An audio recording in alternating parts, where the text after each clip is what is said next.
Good afternoon, everyone. Going to pause for a second. We will be in recess.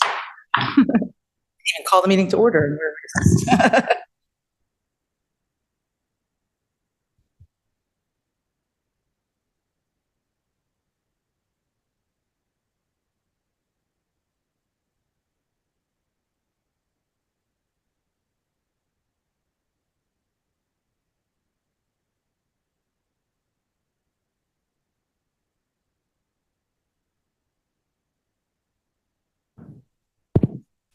Testing.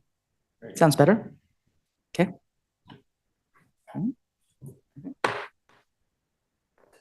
Good afternoon. I would like to call to order this meeting of the Sound Transit Board System Expansion Committee. Today is June 12th, 2025, and I'm the System Expansion Committee Chair, Claudia Balducci. I want to welcome everyone here in chambers and everyone joining us on Zoom. Just a reminder for committee members who are on Zoom, please do keep your camera on and state your name prior to making any comments or asking questions so the public and committee members know who is speaking at all times. Thank you for helping with that. And now I'd like to ask our board relations specialist, Alejandro Monzon, to call the roll, please. Nancy Backus. Here. Board Member Backus is present. Angela Burney. Here. Board Member Burney is present. Cassie Franklin. Bruce Harrell. Here. Board Member Harrell is present. Brian Mello. Here. Board Member Mello is present. Kim Roscoe. Here. Vice Chair Roscoe is present. Dave Summers. Dan Strauss. Present. Board Member Strauss is present, and Claudia Balducci. Here. And Madam Chair, our quorum of the committee is present at this time. All right. Thank you very much. A note that our system expansion monthly status report has been posted in your materials and is being posted online and hopefully will be covered later in the agenda because we've asked for live presentations about what's going on. And there are a lot of items to cover in reports, but I believe the CEO has them all covered. So I'm going to call on our CEO, Tao Constantine, to give his report. Thank you, Madam Chair, members of the committee. I do have quite a lengthy report, so I will not be brief, but I'll try to talk fast. On Sunday, we experienced on the 2 line an overhead catenary system outage, or OCS outage, that required a bus bridge between Belred and downtown Redmond stations. Initial repairs were made and service was quickly restored. However, on Monday morning, a much more severe failure occurred in the same location as an overhead pantograph hooked on a sagging wire, a guy wire sagging below the power line, and it damaged both the light rail vehicle and OCS. Since then, the 2 line has been running trains every 15 minutes between Overlake Village and South Bellevue, and a bus bridge was established between Overlake Village and downtown Redmond that runs every 10 to 12 minutes.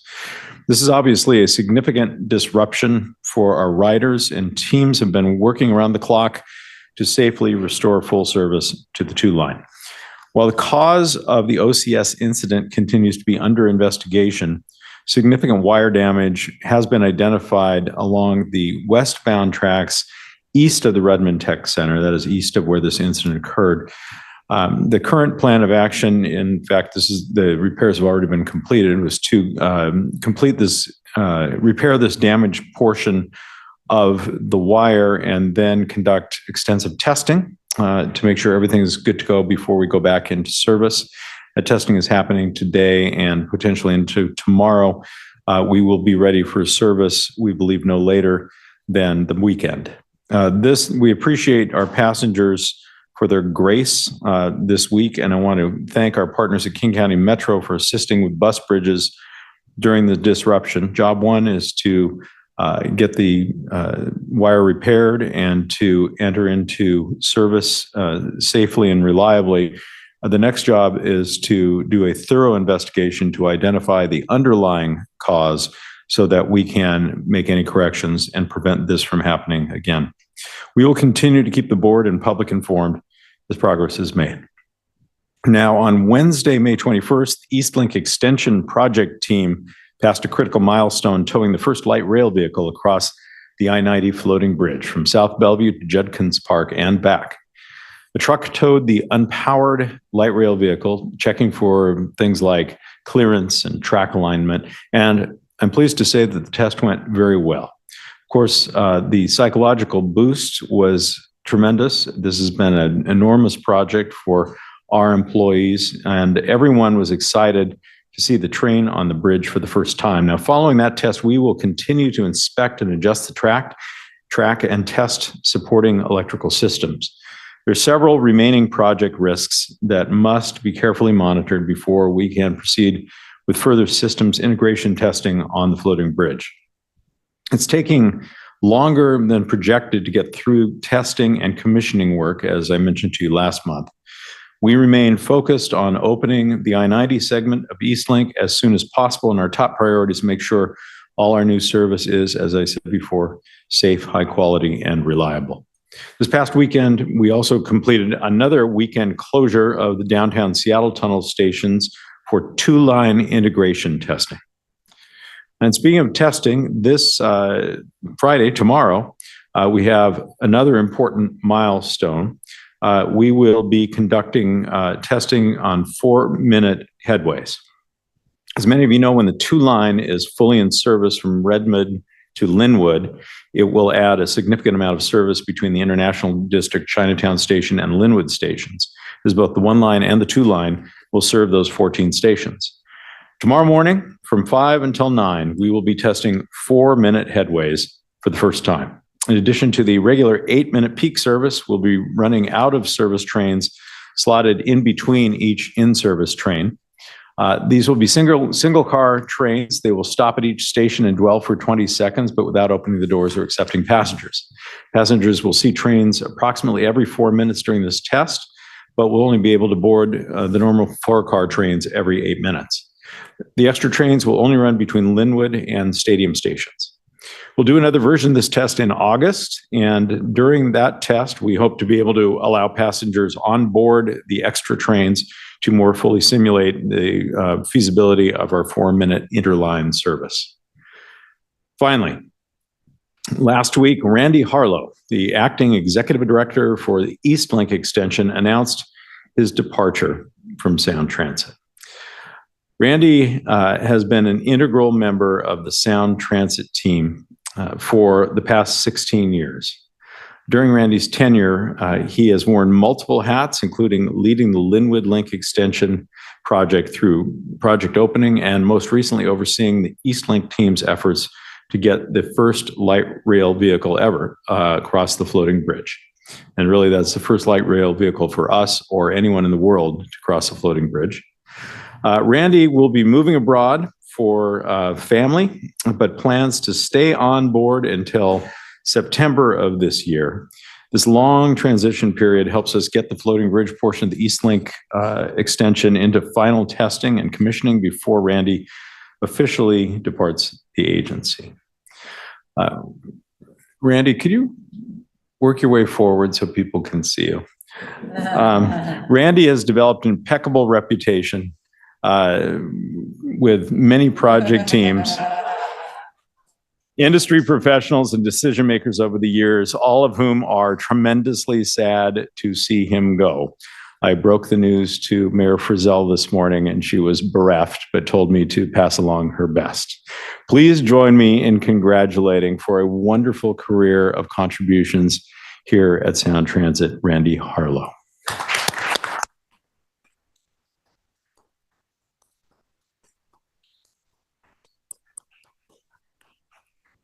Thank you all, and thank you to the board and to all the committees for the work that you've done over the years to support the work that I've tried to do to get us connected to more people and more places. So thank you very much. Thank you so much. And don't think this means you're going to get away without hard questions today. Board Member Bernie. I just, Randy, as you're walking away, I just wanted to say thank you. You've, transitioned onto the 2-line work up over the bridge through to Redmond. And I just want to thank you so much. I appreciate your candor, appreciate the detail, the right amount of detail you give us and your expertise in getting these projects going. So Thank you so much. It's been a pleasure working with you. I'm a little sad right now. I did not know. So enjoy your well-deserved travel abroad.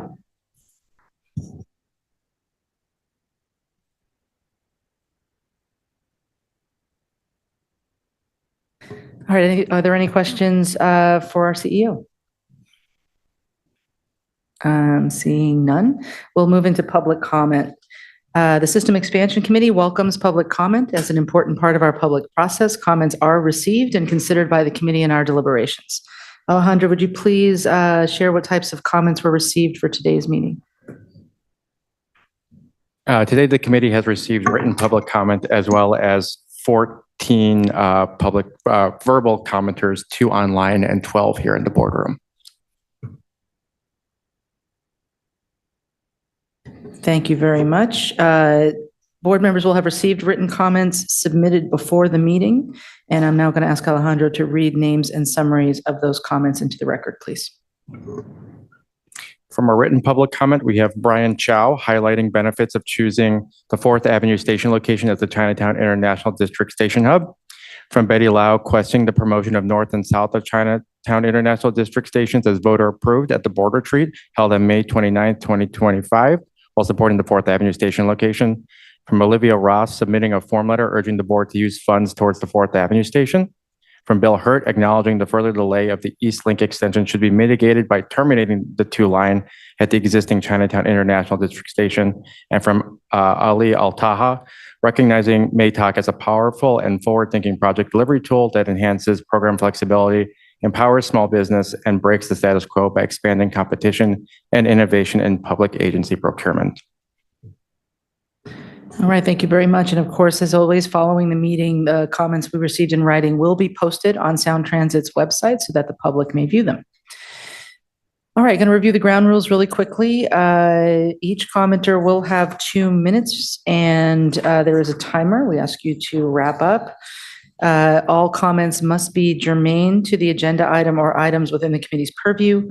We ask speakers to avoid making introductory statements, derogatory remarks, using profanity, or making personal attacks not germane to an agenda item. And of course, we are not allowed to have statements related to a political campaign or for or against a ballot measure. We ask that speakers not disrupt, disturb, or otherwise impede the conduct of the meeting. If rules are not followed, I will ask for a microphone to be muted. I hope that this will not be necessary today. It usually isn't. So let's start with comments from people here in the Ruth Fisher boardroom. Please go ahead. Thank you. And I do want to correct myself. There are 14 people signed up in the room. There's an extra page I neglected to turn to. So we'll get started.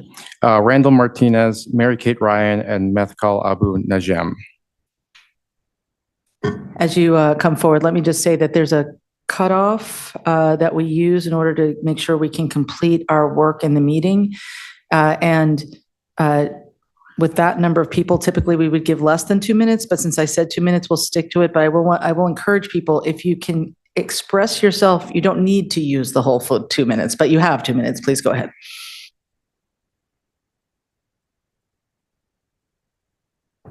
Madam Chair, members of the committee and staff, my name is Randall Martinez. I'm here to speak in support of item F. I am the Chief Operating Officer and Executive in Charge with Cordoba Corporation. We are a family-owned business that's been around for 43 years. This is my 36th year with the company. We are active in municipal infrastructure, have civil engineering, planning, project management capabilities. Our growth to this point has been entirely organic. My volunteer work includes board member with the Resources Legacy Fund, very active in the Washington State and Seattle area. And one of my fellow board members who's very active civically with UW and the aquarium had invited me here a couple of years ago. And I was thrilled to find out that Sound Transit has such an expansive capital improvement program and that you were entertaining the MATOC delivery method. As a firm, we are very, very familiar with MATOC. We currently participate as a prime contractor on an airport expansion program and the community college's district building improvement program that utilizes MATOC. And we have seen the benefits of the program, the flexibility it provides clients and agencies like you, and the opportunities for growth for companies like us. We have assembled a very capable and qualified team that emphasizes local participation, augmented by our technical expertise, management, and familiarity with the MATOC delivery method. So please support your staff recommendation and go forward. Thank you.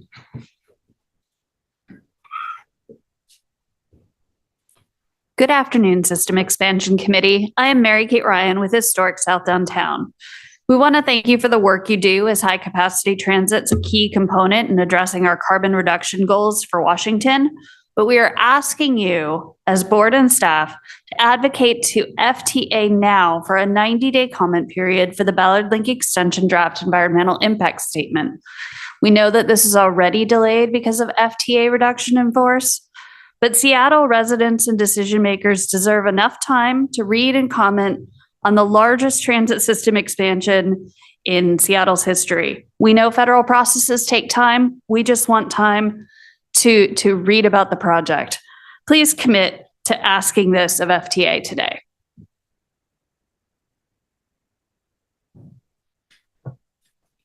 Good afternoon. I'm Mithkal Abu Najim, Vice President of Atlas Technical Consultants and leader of our Seattle office, which employs nearly 200 people, many of whom have proudly supported Sound Transit expansion, a program over the last decade. We want to thank Sound Transit leadership for the opportunity to bid on the environmental MATOC contract and would like to share our experience about the contracting process and its importance in advancing this vital infrastructure program. The MATOC bidding process has strengthened our ties with the local consulting community and fostered a strong sense of regional partnership and collaboration over the past few months. We have met with more than 40 firms, hosted a small business networking event attended by 20 companies, and built a team that includes 13 highly qualified small and disadvantaged businesses. Together, we bring a deep expertise and shared commitment to supporting Sound Transit's ambitious goals. The MATOC has opened the door for several of our partners and for us at Atlas to work directly with Sound Transit for the first time. As a former small disadvantaged business that has successfully grown into a national company, Atlas is eager to contribute to the development of our partners. Finally, I would like to highlight our firm's long-standing experience with MATOC and similar contracts across the country. These multiple award contract vehicles are highly competitive and offer significant advantages. Their structure allows agencies like Sound Transit to issue task order quickly and efficiently while reducing the administrative burden typically associated with both contracting and bidding. If I may finish. I'm sorry, sir. If you could wrap up in one sentence, please do. We're grateful basically for the leadership of Sound Transit, basically for providing this opportunity in the area. Thank you so much. And we will accept written comments. If you want to hand your written comments to the staff, please do. Thank you so much for coming. Our next three commenters are Danica Mason, Betty Lau, and Julie Erickson.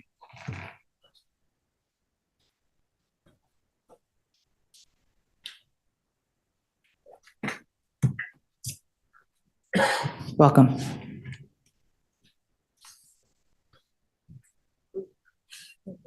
Danica was first. Yeah, please go ahead. Good afternoon. I'm Danica Bilicic. Sorry. We'll restart your time. Good afternoon. I'm Danica Bilicic Mason, principal of Red Team Go, based in Woodinville. We've worked with many of the professional services consultants and contractors in the region, supporting projects large and small over the last 15 years. And I'm working with multiple teams for the various MATOCs, including Atlas for the environmental one, as the inclusivity and diversity or economic development lead. The MATOC structure is a powerful vehicle for advancing opportunities for DBEs, SBEs, and workforce development across the region. Through its strategic contracting framework, MATOC enables Sound Transit to engage a diverse pool of firms while ensuring consistent delivery of high-quality construction and professional services. By pre-qualifying small, medium, and large firms under the MATOC, this creates a more accessible pathway for DBE and SBE firms to secure meaningful work without the traditional barriers of large, complex procurement processes. This accelerates contract awards, and promotes equitable participation by small and emerging businesses. Each task order represents an opportunity for firms to gain experience, demonstrate capacity, and grow sustainably within the transit sector. Your commitment to inclusive contracting is further strengthened with the proactive outreach, training, and mentorship initiatives that are aligned with this program and that I'm excited to support over the coming years. These efforts help small businesses navigate procurement, build administrative and technical competencies, and connect with large primes for joint venture and subcontracting opportunities. Workforce development is another pillar of the MATOC approach. Through labor agreements, apprenticeships, local hire requirements, and a focus on youth engagement, the program will help prepare the region's workforce for long-term careers in transportation and infrastructure. By aligning procurement with workforce goals, Sound Transit will help develop a pipeline of skilled workers reflective of the communities it serves. The MATOC program exemplifies how thoughtful procurement can simultaneously support project delivery, economic equity, and workforce readiness.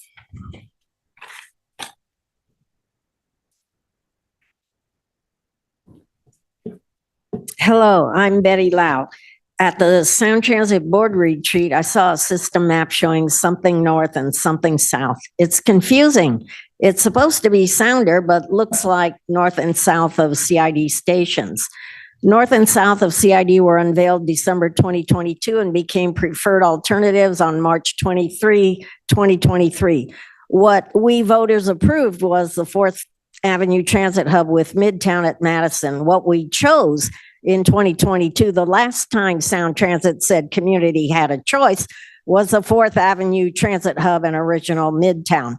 Rachel Cunningham says that crossing the floating bridge, quote, is one of the most challenging and unique aspects of this complex mega project, unquote.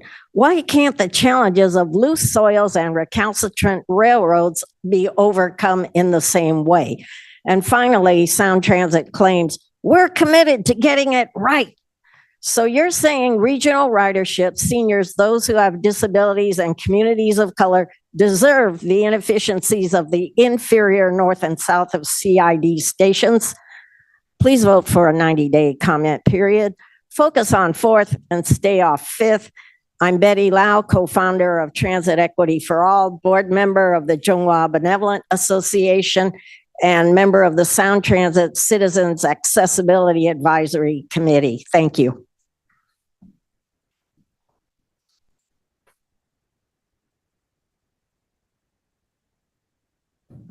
Good afternoon. I'm Julie Erickson. I am the president and CEO of Stella Environmental Enterprises. Today, I'm speaking in support of motion 52025-32, the issuance of 15 MATOCs. And what I want to highlight is the fact that how this will positively impact small business. First, the MATOC award is a significant milestone, not only for Sound Transit, but also for the local small firms.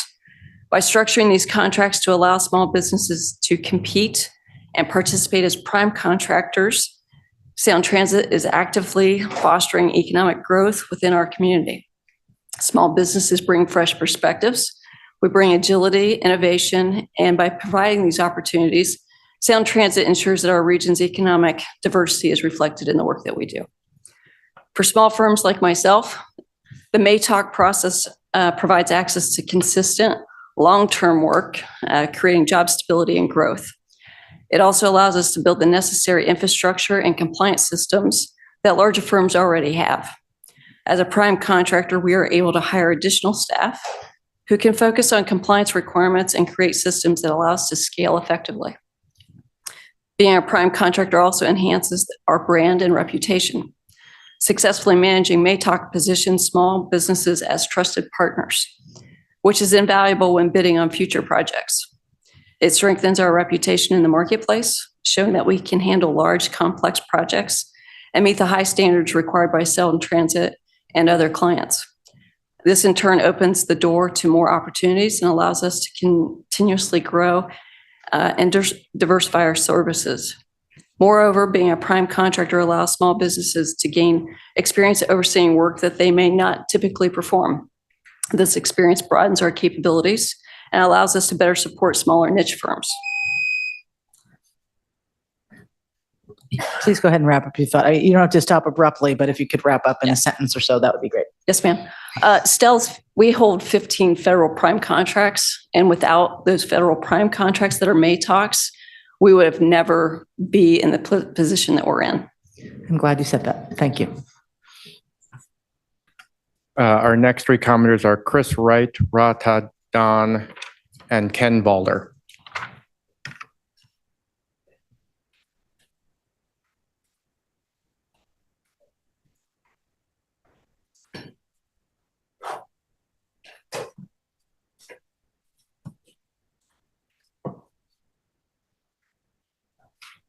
First up is Chris Wright. Good afternoon. I'm Chris Wright, President of Radke Associates. I'm here in support of motion 2025-32, the MATOC contract.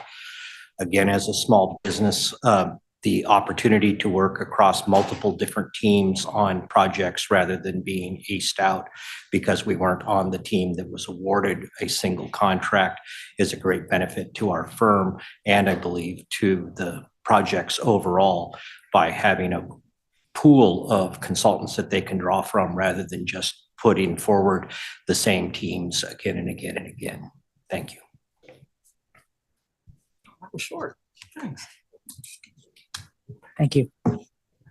Hi, my name is Rata. I work for Puget Sound Sage as the organizer for the International District. I'm here once again. It's very surreal to talk to all of y'all right now. You're elected officials with power in the neighborhoods and communities where you're at, and our communities are being under attack from an imminent threat. People are being disappeared off the streets, places they work, our neighbors, our friends, our families.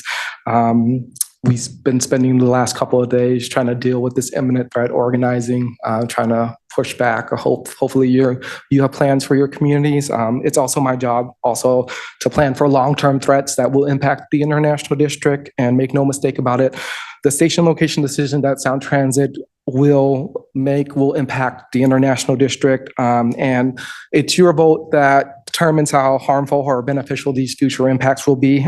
I'll reiterate once again that no one in our community wants the Fifth Avenue South station location. That's the one thing we're unified against. No one wants that Fifth Avenue South station location. We understand that it would destroy our neighborhood. The Great Coalition, which I'm a member of, don't see too many benefits from the Fourth Avenue South location to our community. Sure, it'll connect some of the rails, but it's going to be uncertain soil. It's an unreasonable build. BNSF has a build moratorium during certain times of the year. Fourth Avenue traffic will be rerouted through our neighborhoods, and that will bring pedestrian and environmental impacts to the uncles and aunties and the children in our neighborhood. It will be very harmful.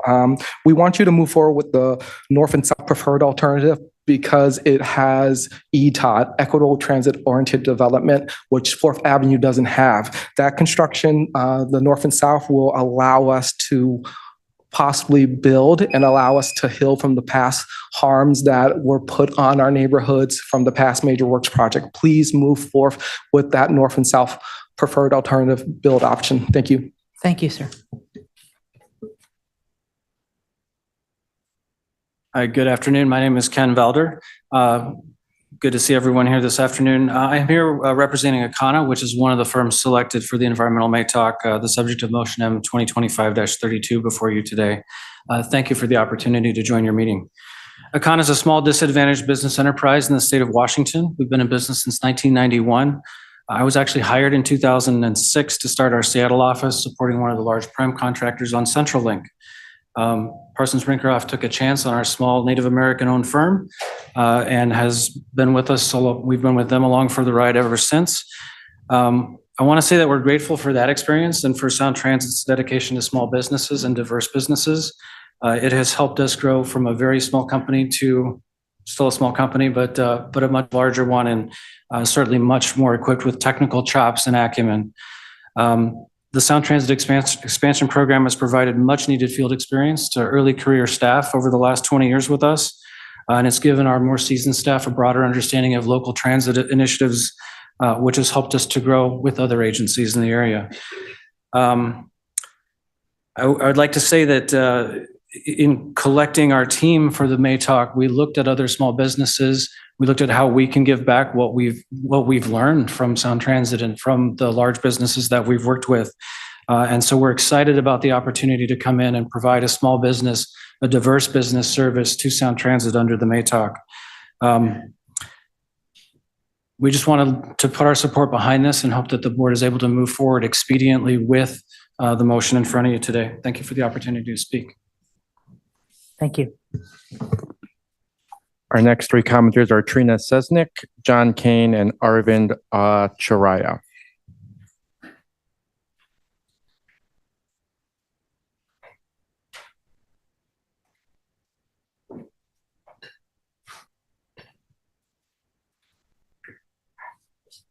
We'll help you make up some time today. Out of the three of us, I'll be the only one speaking. So we'll Thank give you you. 4 You don't extra have to do that, but we appreciate you. Absolutely. I'm Trina Sesnick. I'm the general manager for RSI Remediation. We're an Alaskan Native-owned corporation. We're here to show our appreciation for the Sound Transit's consideration of the MATOC contracting structure. The use of this MATOC structure has allowed RSI to build a team of 9 local small businesses, many of whom are here with us today. And I ask that they'll stand to show the diverse team that this MATOC contracting structure has allowed us to present for the Seattle Sound Transit, as well as my team here with me. Together, our small business team has 16 local offices, more than 800 employees, and 30 years of experience supporting the Sound Transit projects. Our team is purpose-built to help meet Sound Transit's intent to engage and ensure meaningful work for disadvantaged businesses, build regional capacity, remove barriers, and drive workforce and economic development by keeping project dollars and expertise within the community. In addition, our turnkey Seattle-based team offers project delivery advantages such as existing community stakeholder relationships, face-to-face interactions, sharing lessons learned, and institutional knowledge developed over decades of experience in serving Sound Transit. The use of the MATOC contracting structure levels the playing field, allowing small disadvantaged business with local community presence the opportunity to compete with big businesses while providing the best value to Sound Transit. Thank you for the opportunity to speak today. Thank you. And thank you to your whole team. Thank you for being here today. Our 2 remaining in-person commenters are Sam Obunike and Kirk Hovenkotter.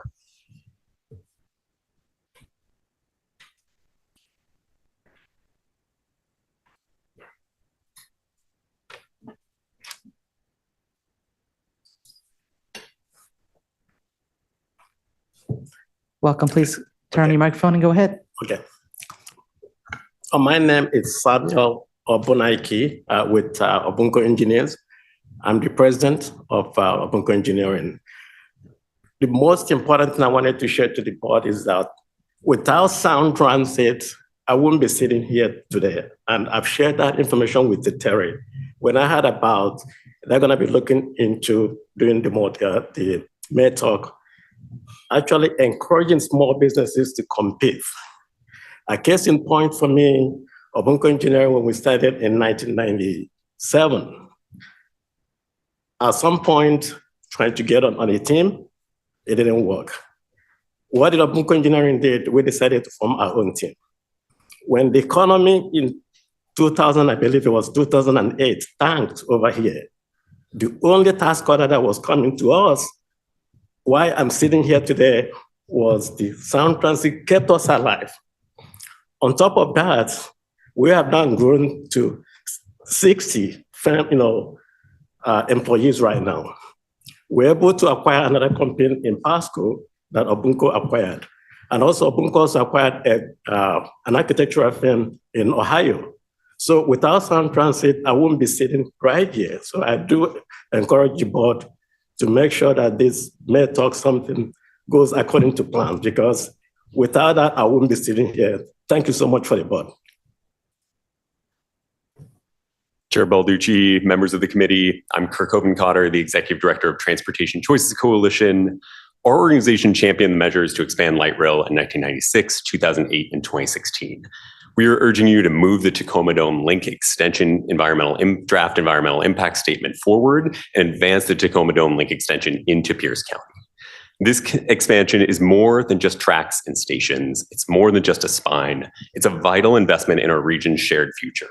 The Tacoma Dome Link Extension completes a critical link between Fife, Tacoma, and the broader Sound Transit network. Pierce County is growing rapidly, and expanding light rail into Tacoma and beyond will connect more people across Puget Sound. For nearly 30 years, Pierce County transit riders have been waiting for light rail to cross the county line.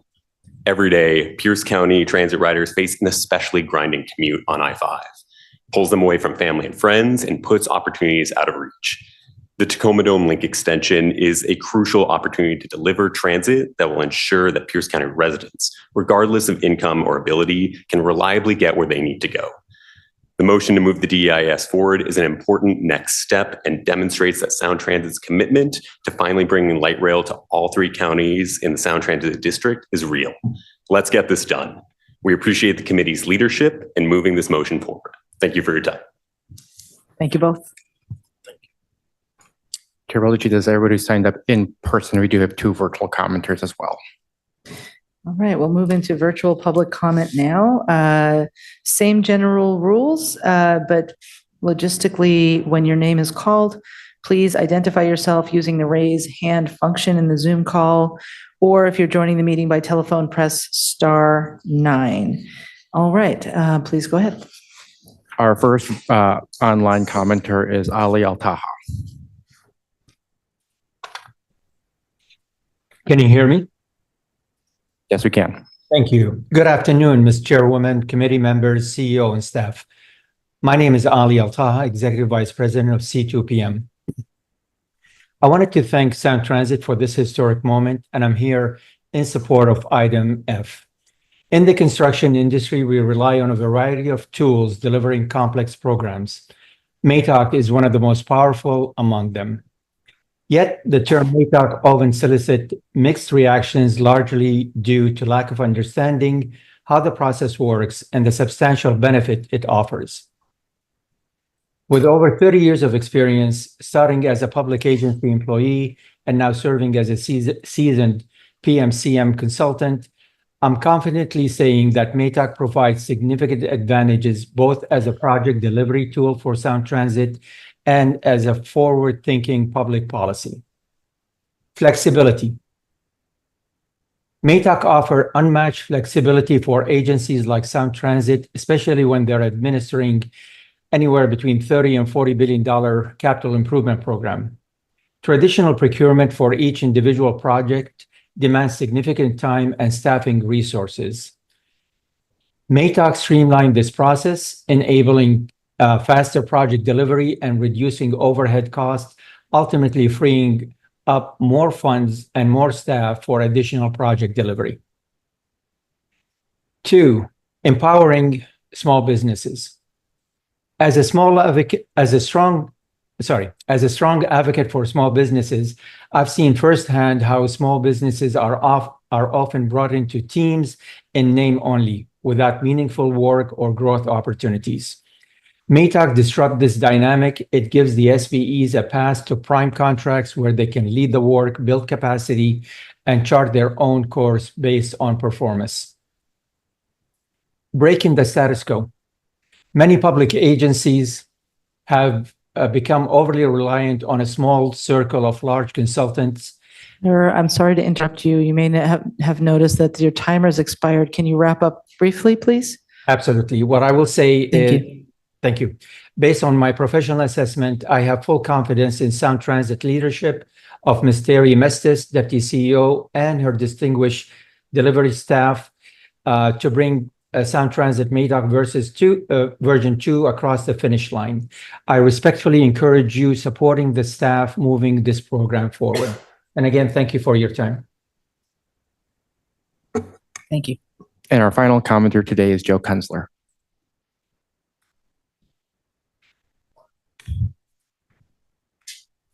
Hi, can you hear me? Yes, we can. Thank you. Joe Kunzler here. A lot of thoughts today, so I'm going to talk very fast. I want to start with considering the national news, briefly thanking Sound Transit for the gracious policy of allowing audience members to walk up to the board before the meeting to have brief, respectful conversations. It's very much appreciated. You'll see why I mentioned this in national news.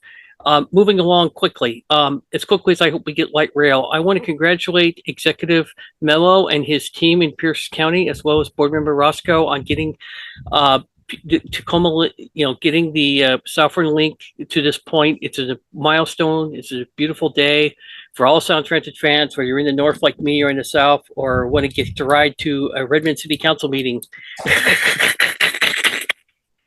I'm a big fan of Redmond, as you can tell.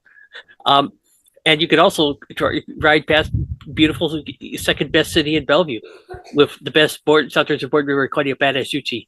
So, but I really want you guys to focus on delivering these products as quickly as you can humanly can with American labor and American work product. It's important that these products are American made, American built, preferably in the best state in the union, which would be Washington. But it's important to reduce process and just get these projects out there, because we do need viable, reliable commute alternatives to the personal vehicle, Lyft and Uber, which is highly expensive and prohibitive to doing fun things like attending Redmond City Council meetings and Sound Transit board meetings and even King County Council meetings. They're all fun. I highly recommend it. And I highly recommend attending a Redmond City Council meeting this year. I hear they got a great president and a good mayor. But with 50 seconds left to go, finally, I just want to say that I hope other jurisdictions adopt the policies of this Sound Transit agency. It's a very smart agency, very bright agency, very smart agency. So with 3 seconds to go, as always, go Sound Transit. Thanks for all you do. And that is everyone who has signed up for public comment today. All right, thank you. We will close the public comment. I want to thank everyone who came today online and in person and gave us information about the action items before us today. So we'll move into the rest of the agenda, starting with the now regular System Expansion Monthly Status Report update, and call on Capital Delivery Deputy CEO Terry Mestis to kick off the presentation. And thank you for the materials. We have both a report and a summary. It's nice. Thank you, Madam Chair. Good afternoon, members of the committee. I'm happy to be here today to give the monthly status report. If we could go to the next slide, please. So in my presentation today, I'll be giving you an update on activities across the program, as well as project updates. This includes our projects in planning and design. For projects in construction, we do have a very in-depth presentation at the end of the agenda. So I won't be touching on that during this part of the agenda. We'll also go over what's next as far as reporting on our monthly status. Let's go to the next slide, please. We did add a new page to the report.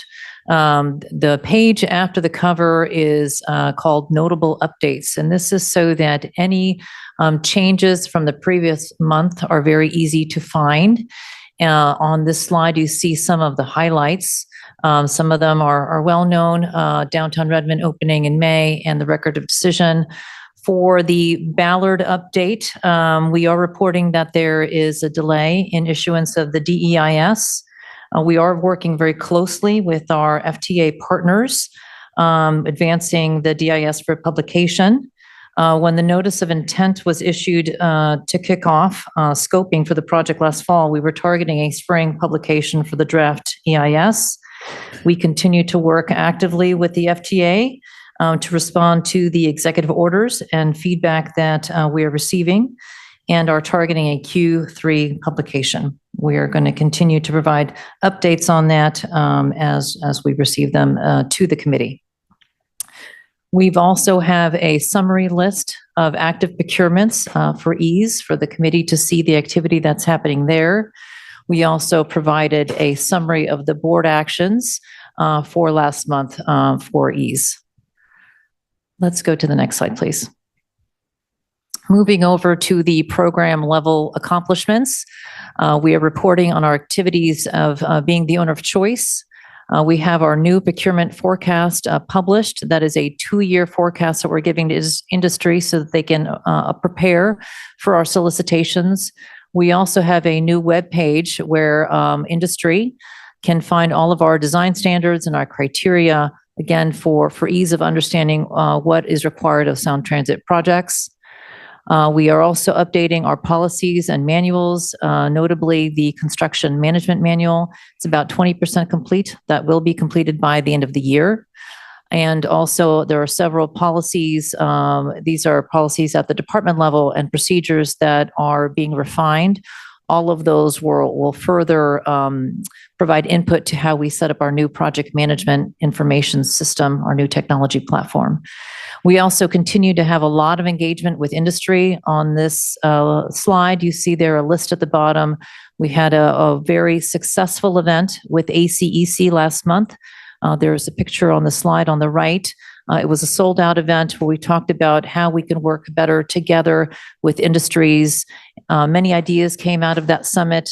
They were very great ideas, such that we are forming some best practices committees with ACEC, and we'll be doing those best practices committees over the course of this coming year. All right, let the next slide, please. This slide is just to bring us back to the key performance indicators that you're going to see in the tracker on the next slide with the green, yellow, and red icons that you see there. The next slide, please. This slide is a quick update on how we're doing on prompt payment, which I'm excited to report that we continue to improve on our time to pay our industry partners. We've improved our time by 6 days. Going from 31 days reported last month to 25 days. We'll continue to seek for further improvement. On construction safety, we did have an incident at Pinehurst Station. We had an apprentice electrician injure one of his fingers. They were transported to the hospital and their wound was addressed, and they were discharged on the same day. When these events occur, we always have corrective actions. In this case, we are looking at training on how to use tools appropriately, and also looking at how we need to improve upon processes and oversight during certain work. Next slide, please. This slide shows you a snapshot of our performance tracker for projects in planning and design. There is no significant change from last month to this month. The one notable change is that now that Bus Base North, if you look down towards the end of the table there, will be moving to the construction performance tracker now that's going into the construction phase. The other quick note is that we did separate the link extension line at the top of the table from the infill stations for better transparency and visibility on the performance of the infill stations.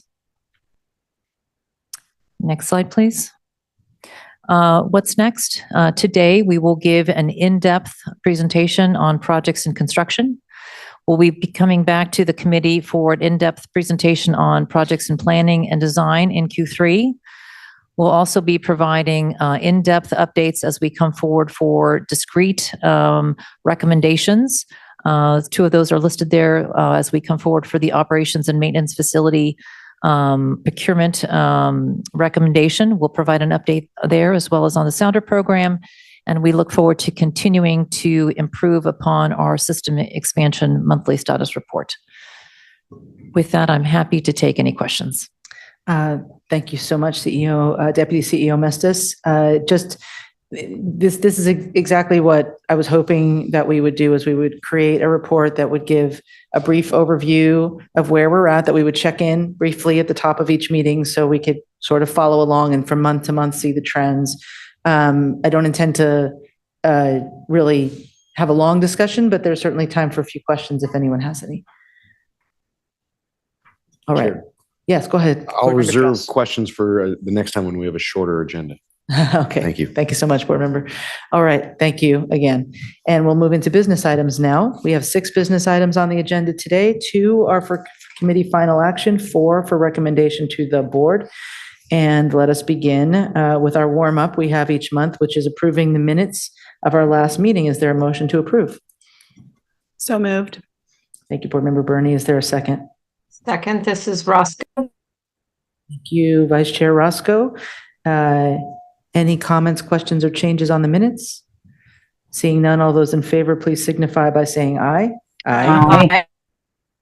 Any opposed, please say nay.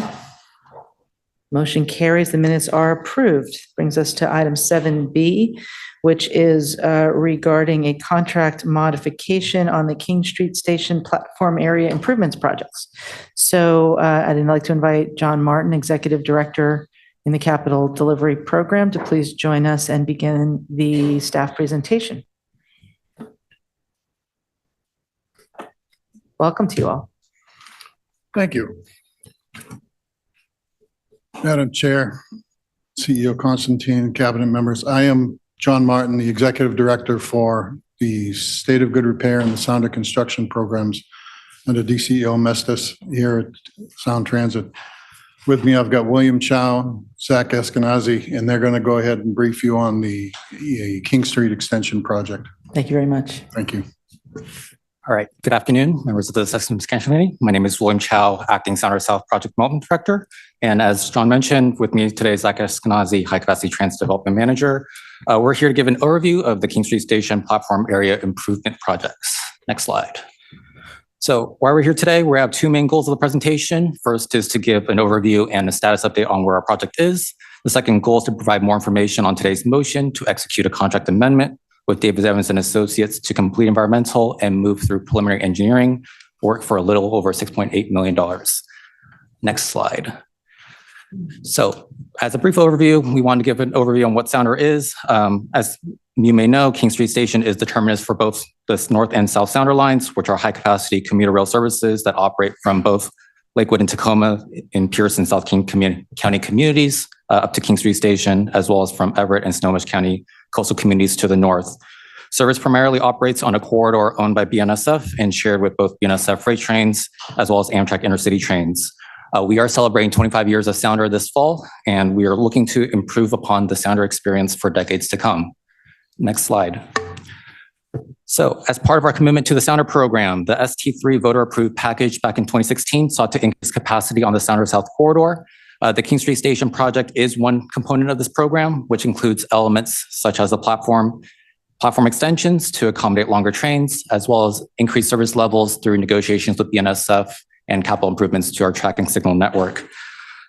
Delivery dates for these different components are shown on the slide, with completion of the full expansion program expected to be complete by 2046.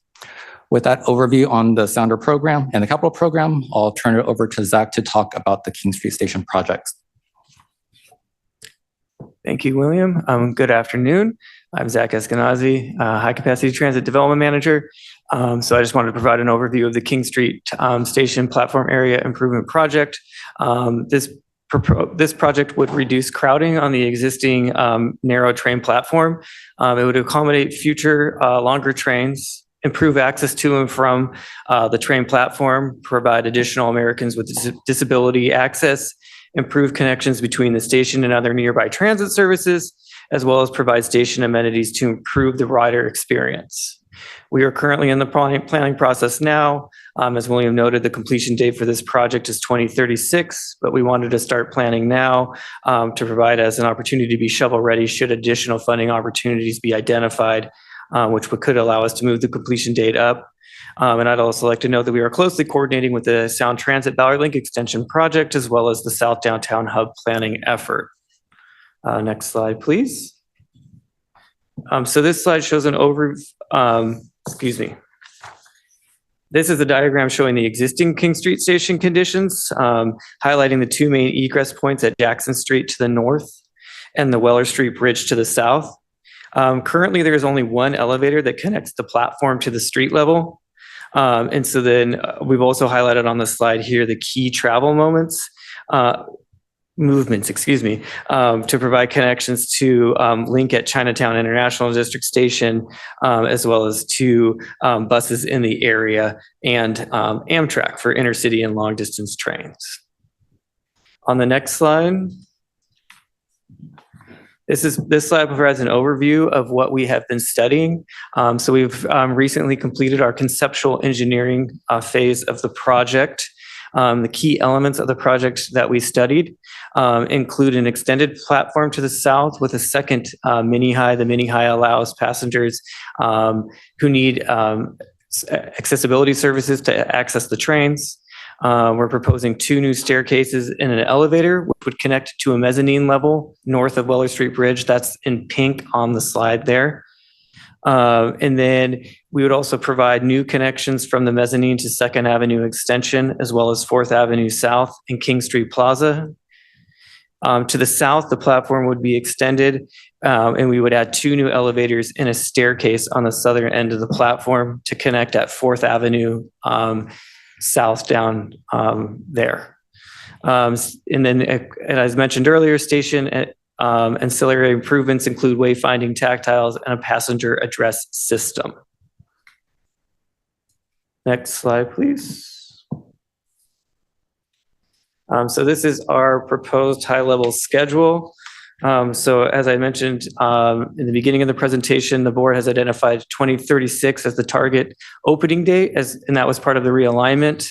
But we wanted, again, to start planning now to see that if we could identify additional resources, we'd be ready to go with this project. So this timeline reflects a scenario if no additional resources were identified and the project were put on hold after we completed our preliminary engineering phase. But if those resources were identified, then we could be complete before 2036. We would make adjustments to both the final design and construction phases to be more aligned with no phase in work. And then on this slide here, we show you our next steps. So the action here before you today is to allow us to move into preliminary engineering through a contract amendment. And in that process, we would complete environmental. I will note that we did start environmental in phase 2, but we will need additional resources to complete it. And then in Q3 of 2027, we would return to the SEC and the board for selecting the project elements to be built. And then we would be ready for final design at that point. And that concludes my overview of the project. I'm happy to take any questions. Right. Thank you all very much for that overview.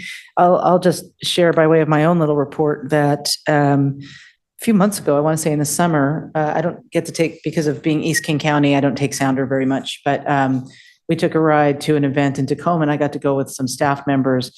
And they described, as we were standing on the platform in those crushed crowds waiting to get on, how this project would make the rider experience much better. And I could just sort of visualize it. It's a great project. Really looking forward to doing that. So comments and questions, Board Member Strauss? Thank you, Chair. And if Zach, great presentation. William, great presentation. If we could go back to the slide with the diagram. I have a request to my colleagues from Pierce County and South King County, and my intention was not to surprise anyone. Could you pull that slide back up? Here we're going right now. So I'll get to the request, and if it's not a welcomed request, I'll stand down because we're all on a team here. My concern here is that we have the South Sounder, the South End platform extension. I am viewing myself as a rider for the first or 10th time coming to Seattle on Sounder, getting off the platform, trying to get to Pioneer Square, getting to the top of the platform, maybe having to use a mobility device, only to realize I have to go around. And so that's the concern I have today, because you can't get from that South End platform extension to Pioneer Square. Right. And so then either the option is you go back down to the platform, go back up to the north. I have some concerns here. I'd like to work with the Southtown delegation to on a potential amendment, but I also don't want to create unnecessary delay. I don't want to catch anyone off guard. So the request here today, Chair, is with permission from my friends to the south of me, that we hold this until the vote until the next expansion committee meeting. If that's not a welcome request, I'm happy to try to work with folks before the next board meeting. But I want to make sure that our South Sound riders are taken care of once they arrive in Seattle. And I also don't want for any unintended consequences of delay or budget issues, all of that. Let me just say thank you, Board Member, for thinking about how the riders will progress from here to there. It's an important part of what we're doing. So it's a very important concept. If I may just sort of take the privilege here and say, as chair, and just, I'm going to have sort of tag-like questions.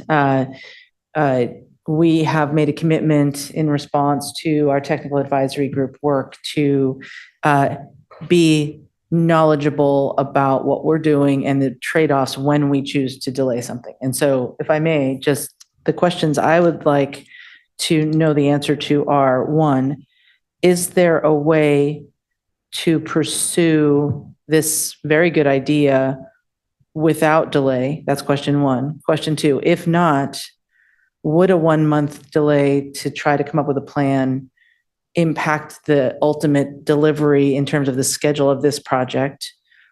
And would it impact the cost? And if so, by how much of this project? Those are the three questions I would like to have an answer to, if you have such an answer. I can start off by trying to answer some of those questions, and please correct me and add on if I don't fully answer those questions. A 1 month delay in terms of an action on this would not necessarily jeopardize the delivery date of the King Street Station platform area improvements. As Zach mentioned, there is a little bit of a gap where we can try to accelerate the timeline by seeking additional external funding. In terms of potential changes to the project, I think there are a bit of concerns as it relates to the environmental work that's already begun. This would be a material change in the scope of that project, so we would have to potentially reevaluate certain aspects of the environmental documentation as a result.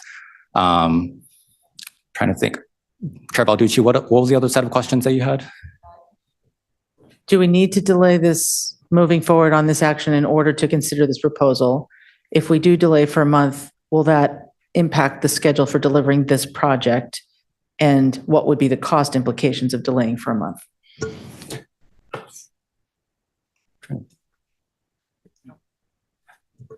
I don't believe there would be cost implications for delaying this a month. I think the cost implications would come into play if we were to add scope to the project. We would need to renegotiate with our consultants in order to add scope and budget to that contract amendments before you today. So that would be where the cost element would come into play. But I don't think there would be a cost to delaying a month. No.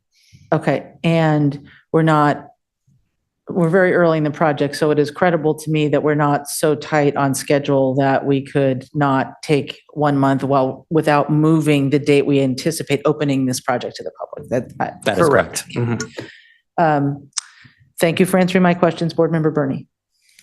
Thank you. I think I need a little more clarity from my board member about what this idea is. I have one question and then one possible suggestion. One, in a month, would we be able to even get some of these answers? Because as you've already mentioned, we've already done environmental review kind of down the road already. So, and I know a month can sound like a long time, but it really isn't. So that's one question. Then I have a thought. We believe that from a staff perspective, I don't think there is much we could do in a month, given the reasons you've just listed. Okay, thanks. I'm not in the South, but I'm part of this whole system. So, I also want to ensure that when we finish with this upgrade many years from now, that people feel like they have a great experience riding the Sounder because it's amazing. I'm wondering if in parallel, not delaying this, but in parallel, we can contemplate some other opportunities to make improvements that maybe aren't Sound Transit doing it, but maybe partners doing it. Just as an example, in Redmond, we worked with great partners. We created a community facilities district with Microsoft, and they created this amazing bridge across 520, which the city of Redmond or Sound Transit would not have been able to do the work on that. So I think there's some options here to increase opportunity for our community members to use a better system or a even more advanced system. Is that something that, with the way things are, is still an opportunity? Have we ruled that out completely with this work? No, we have not. There is a parallel planning effort going on underway currently called the South Downtown Hub Planning effort that we have been coordinating with. And they are studying a connection from the southern end, or not studying, I shouldn't say, that's premature. That has been vetted or is being looked at through that planning effort, which is a larger look at this area in terms of like trying to knit together these different types of connections. What I can say is that for what we've designed today, we wouldn't preclude anything like that in this design. We'd be able to support that. But that is something that is being looked at in that other planning effort called the South Downtown Hub. Great, thank you. Thank you. Board Member Mello. Thank you, Chair Balducci. And thank you, Board Member Strauss, for looking out for all Sounder riders here and accessibility, improving the rider experience and limiting the frustration of riders getting off at this station. I'm a Sounder rider quite frequently, so thanks for helping us visualize what this improvement would be. I guess again, I think what Board Member Strauss raises is helpful. It's definitely trying to be inclusive of our rider experience. I'm wondering, could we just give the direction to the staff to make sure that we're taking this concern Board Member Strauss has identified, this potential frustration that he's identified, just take into account as we move forward with the next steps of the design and engineering for this, and ask staff to come back in whatever the reasonable amount of time is for what solution they've come up with. Is that appropriate, Madam Chair? I think this is you framed better than I did my first question, which is whether it is necessary to delay this vote today in order to be able to consider a connection like the one Board Member Strauss is proposing. I mean, could we not do both? Could we not vote today and consider?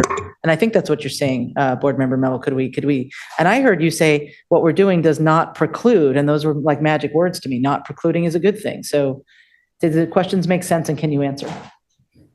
I think I could take a stab at it, sure. So yeah, like as I said, we wouldn't, wouldn't preclude that. And what we could do is we could always do a change order on our contract to write additional scope and budget into that contract that we're doing, should we want to go and pursue like a very specific option, let's say, would be like a pedestrian bridge over those tracks. If we wanted to pursue that, pursue further study of that, we could do a change order with our consultants to see if we could add that into their scope of work for this phase. So that could be an option. I want to come back to you. I want to try asking it one more way, and then okay, because that is helpful. And let's suppose we went forward with this project and we got way down the road, design, built, and somebody came along and said, what if we had a pedestrian crossing over here? Would you then say, sorry, too late, or somebody else could go ahead and build a pedestrian crossing and we're not in their way? I mean, how linked are these structures? We could say that you're not too late. You can add that we're not precluding this, that this structure we're building on the southern end here can support that. So with that, Board Member Strauss, your thoughts? Yes. So I think it's what I'm asking here there are budget implications with a change order, right? And that's what I wanted to talk to colleagues about. And I don't think that we are doing right by our riders for only providing half of a crossing. Fair. Those two things are true.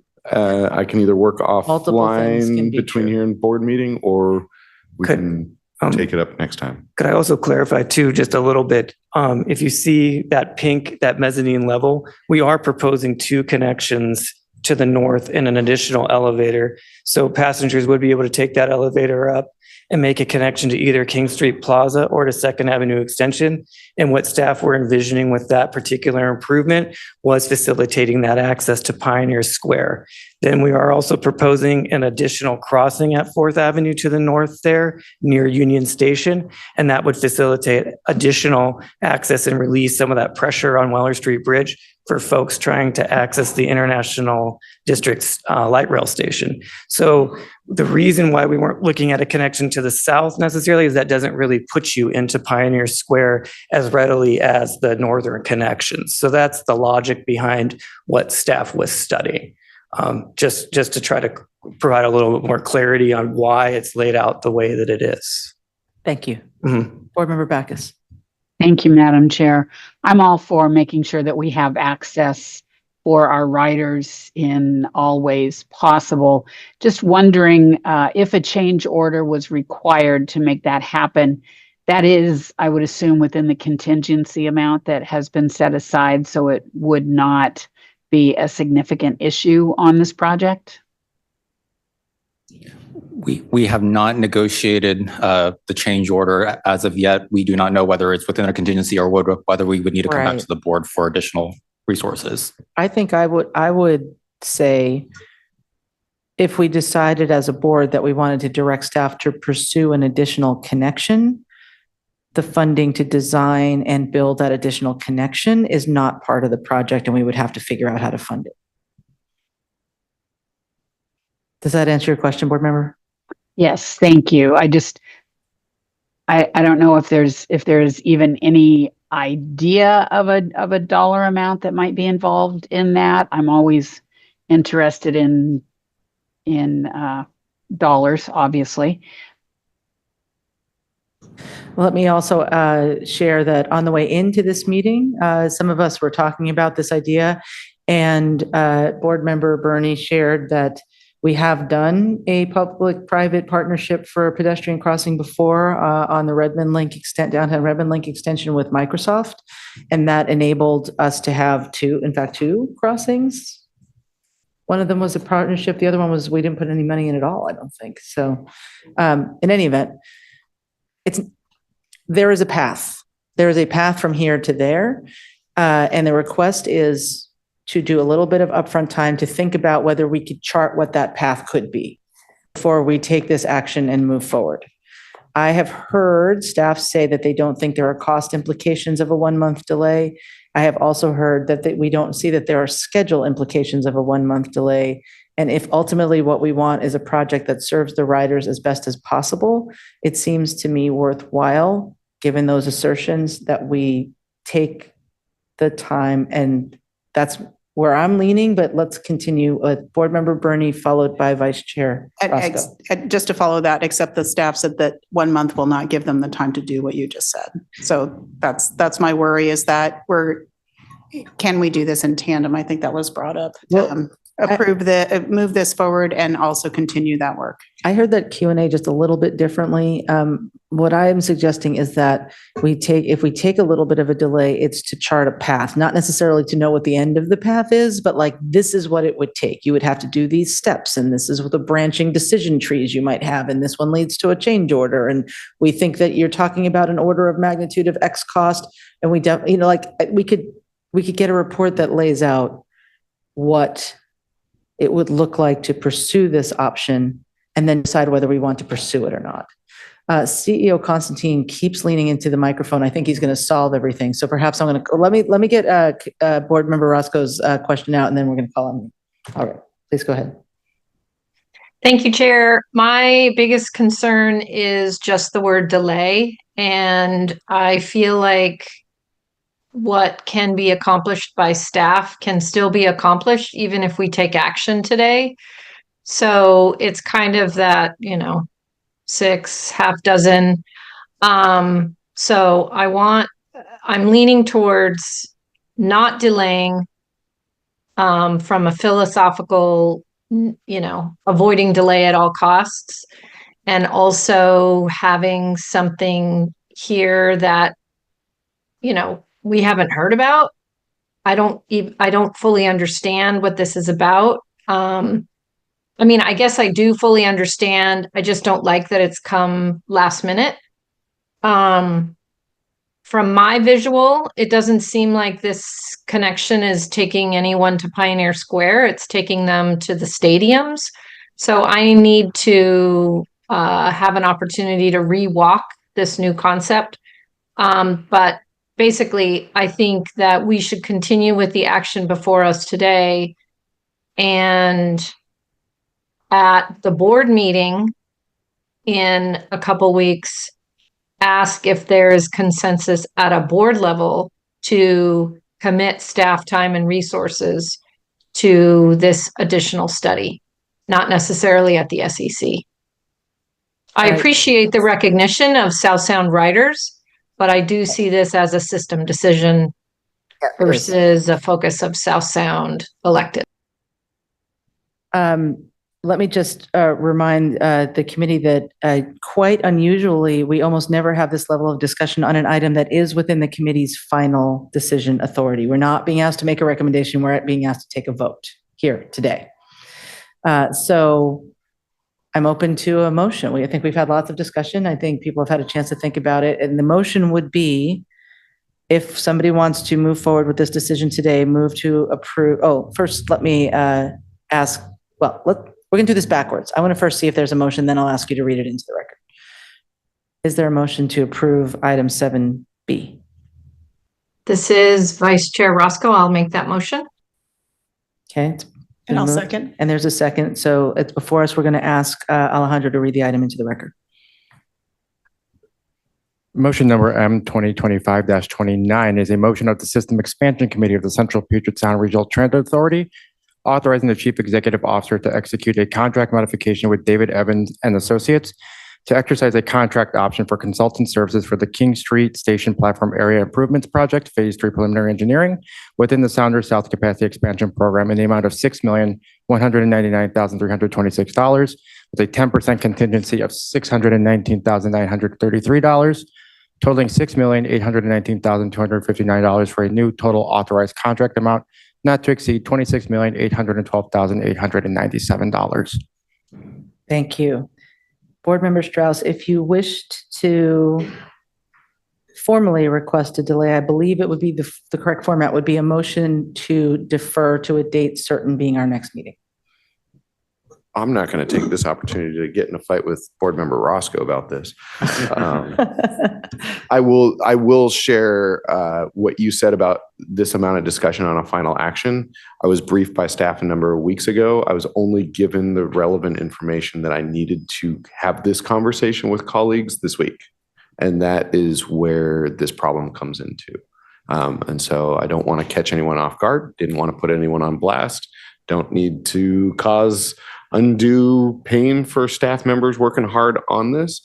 And I also need to be able to represent the region in which we operate. So all things included, I am happy to work offline between here and there. And I think I'll chat with Board Member Roscoe on my tour of Tacoma Dome next week. Can I make a suggestion? One thing that has been, we were whispering over here, the staff mentioned the, what do you call it? South Downtown Hub discussion. It does seem that might be a fruitful place to put this idea into, because they are looking at all things like pedestrian circulation things in this area, which could include what you're talking about. So there's a place for it to go, and you can pursue it also separately. But at least that way it becomes a thing that is considered to be brought forward.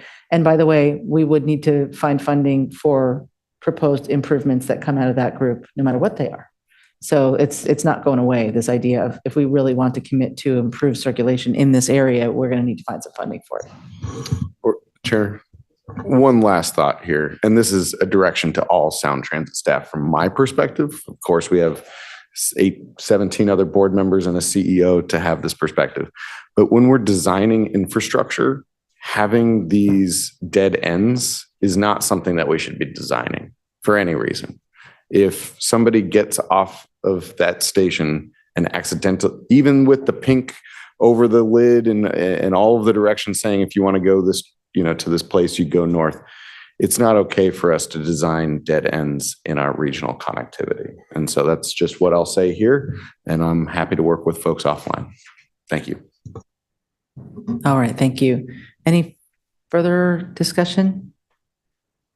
All right, the motion is before us. All those in favor, please signify by saying aye.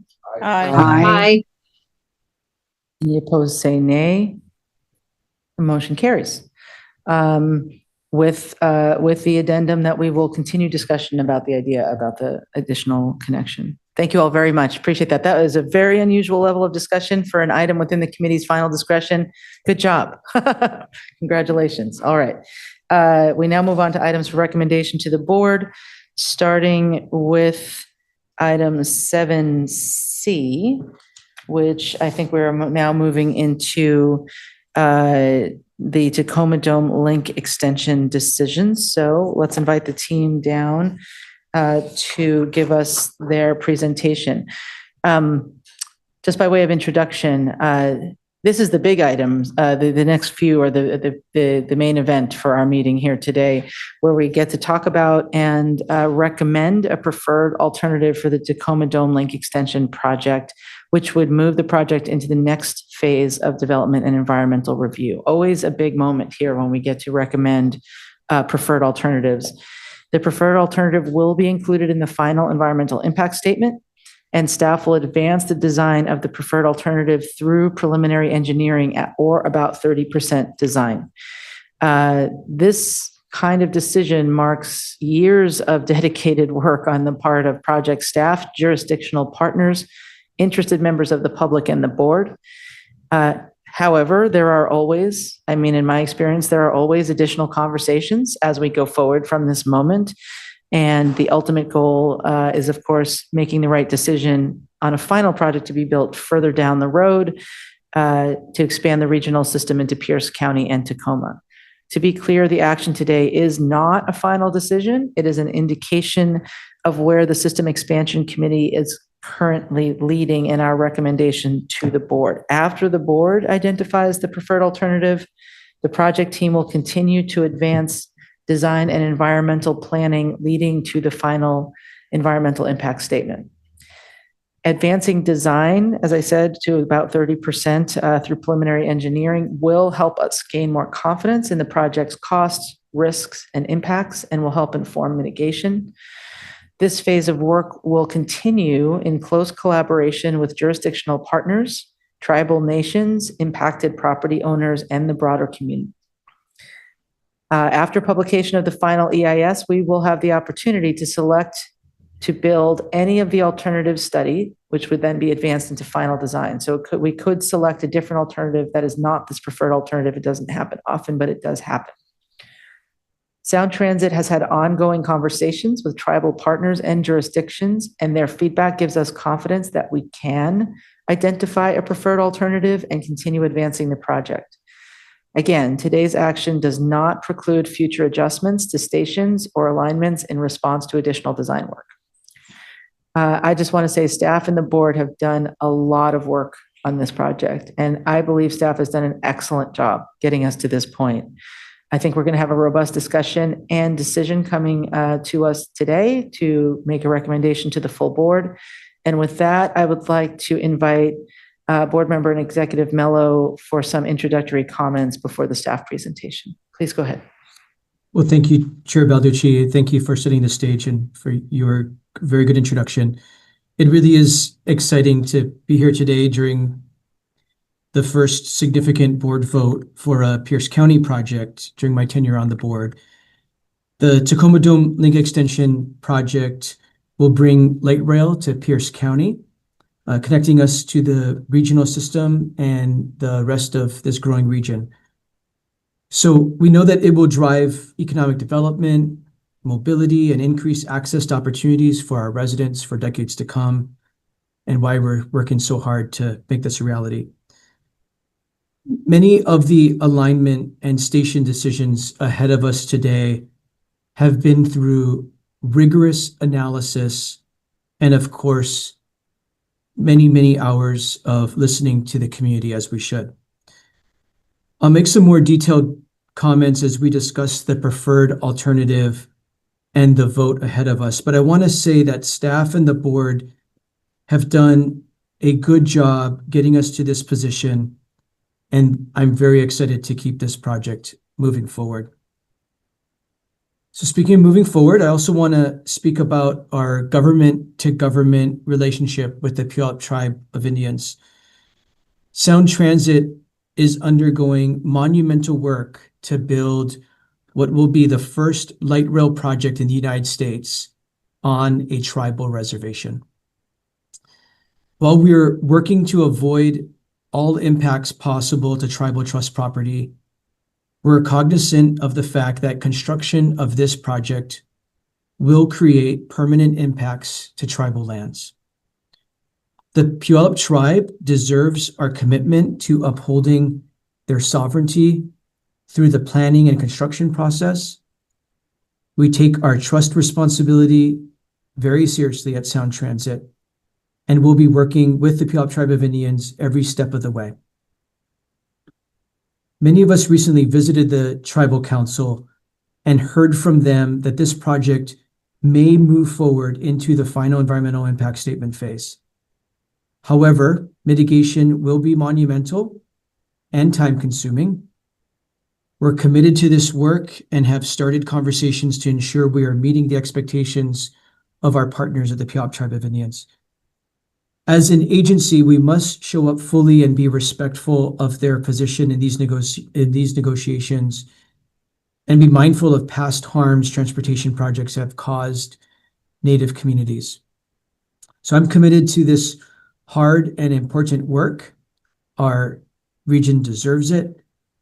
I'd like to thank the tribes for their engagement on this and all of our projects, and I look forward to advancing the Tacoma Dome Link Extension project with all of you today. Thank you, Madam Chair, for allowing me to give some further introductory comments. Really appreciate those comments, Board Member Mello. And I'd now like to invite Lauren Davis, Tacoma Dome Link Extension Planning Director, to begin the staff presentation and introduce the rest of your team as they join in. Welcome. Big day. Let's go. Good afternoon, Chair Balducci and members of the committee. I'm Lauren Douglas, and I'm the Planning Director of the Tacoma Dome Link Extension Project. To help me answer any questions you may have at the end of the presentation, I'm joined by Kathy Leota and Diane Wyatter, two segment leads of the project, as well as Desiree Hayes, who I'll go ahead and let herself introduce herself online. Yes, hello, Madam Chair and members of the board. My name is Desiree Hayes. I come from the Quinault Indian Nation, and I have been serving as the Director of Tribal Relations within Sound Transit for the last 6 years and have been working on this project every single week, if not every day. So thank you so much for inviting me to attend. Welcome. Thanks, Des. We're here today seeking a recommendation from this committee to the board to confirm, modify, or identify the preferred route and station location for the Tacoma Dome Link Extension project. This action is not a final decision on the route and station locations, but it is an indication of where the board is leaning based on the information available at this time. The preferred alternative will be identified in the final EIS and will advance through preliminary engineering, or about 30% design level. All alternatives studied in the draft EIS will be continued to be documented in the final EIS. And as you recall, last month I provided an overview of the preliminary staff recommendation and highlights of the draft environmental impact statement comment period. Next slide. Next slide. As a reminder, the project will extend light rail about 10 miles from Federal Way to Tacoma, and it includes 4 stations at South Federal Way, Fife, at Portland Avenue, and at the Tacoma Dome station area. 2 of the stations, Fife and Portland Avenue, are located in tribal reservation lands. The project also includes 2 parking facilities and a light rail only bridge crossing the Puyallup River. And as you know, the Puyallup tribe is more than a partner. They are a sovereign nation, and we vow to uphold our government-to-government relationship with the tribe and adhere to our federal trust responsibilities. Next slide. We're in the planning phase of the project, and we published the draft EIS in December of 2024. And today we're seeking action on the preferred alternative. The next step in the planning phase is to prepare and publish the final EIS, which is anticipated in 2027. Following the publication of the final EIS, we'll come back to the board on the final decision on the route and station locations that will be advanced into final design. And at that time, the board has the opportunity to select any of the alternatives studied in the EIS. This future action in 2027 will conclude the planning and environmental review phase of the project, and our forecasted in-service revenue date is in 2035. Next slide. The draft EIS analysis is broken into segments, and we'll go through each segment to describe what we heard from the community and share our staff recommendation. We presented detailed tables comparing the alternatives at our briefing in December and won't be walking through them today, but they are included in your appendix. We're also sharing our next steps for each segment as we continue to move forward in collaboration with our partners and the Puyallup Tribe. Since we briefed both the System Expansion Committee and the full board in May, we received feedback from the Puyallup Tribal Council on the alternatives to inform your decision. And after reviewing tribal input, we as staff have confirmed our route and station recommendations for each of the segments, and our recommendations do not conflict with feedback from Tribal Council. We will continue coordinating closely and advancing the design to have greater understanding of the potential impacts to tribal lands. Next slide. Starting in the South Federal Way segment, next slide. There are 4 alignment alternatives in this segment, 2 along I-5 shown in pink and blue, and 2 along SR-99 shown in orange and purple. SR-99 is also known as Pacific Highway. Both alternatives along I-5 impact the known highly sensitive cultural resource about which the Puyallup Tribe has stated that no mitigation would be sufficient to resolve impacts in this area. Next slide. This slide summarizes what we have heard from agencies and individuals on this segment of the project. We've mentioned concerns about impacts to cultural resources that could not be mitigated, and we also heard a variety of perspectives from the community seeking greater understanding of the nature of those impacts.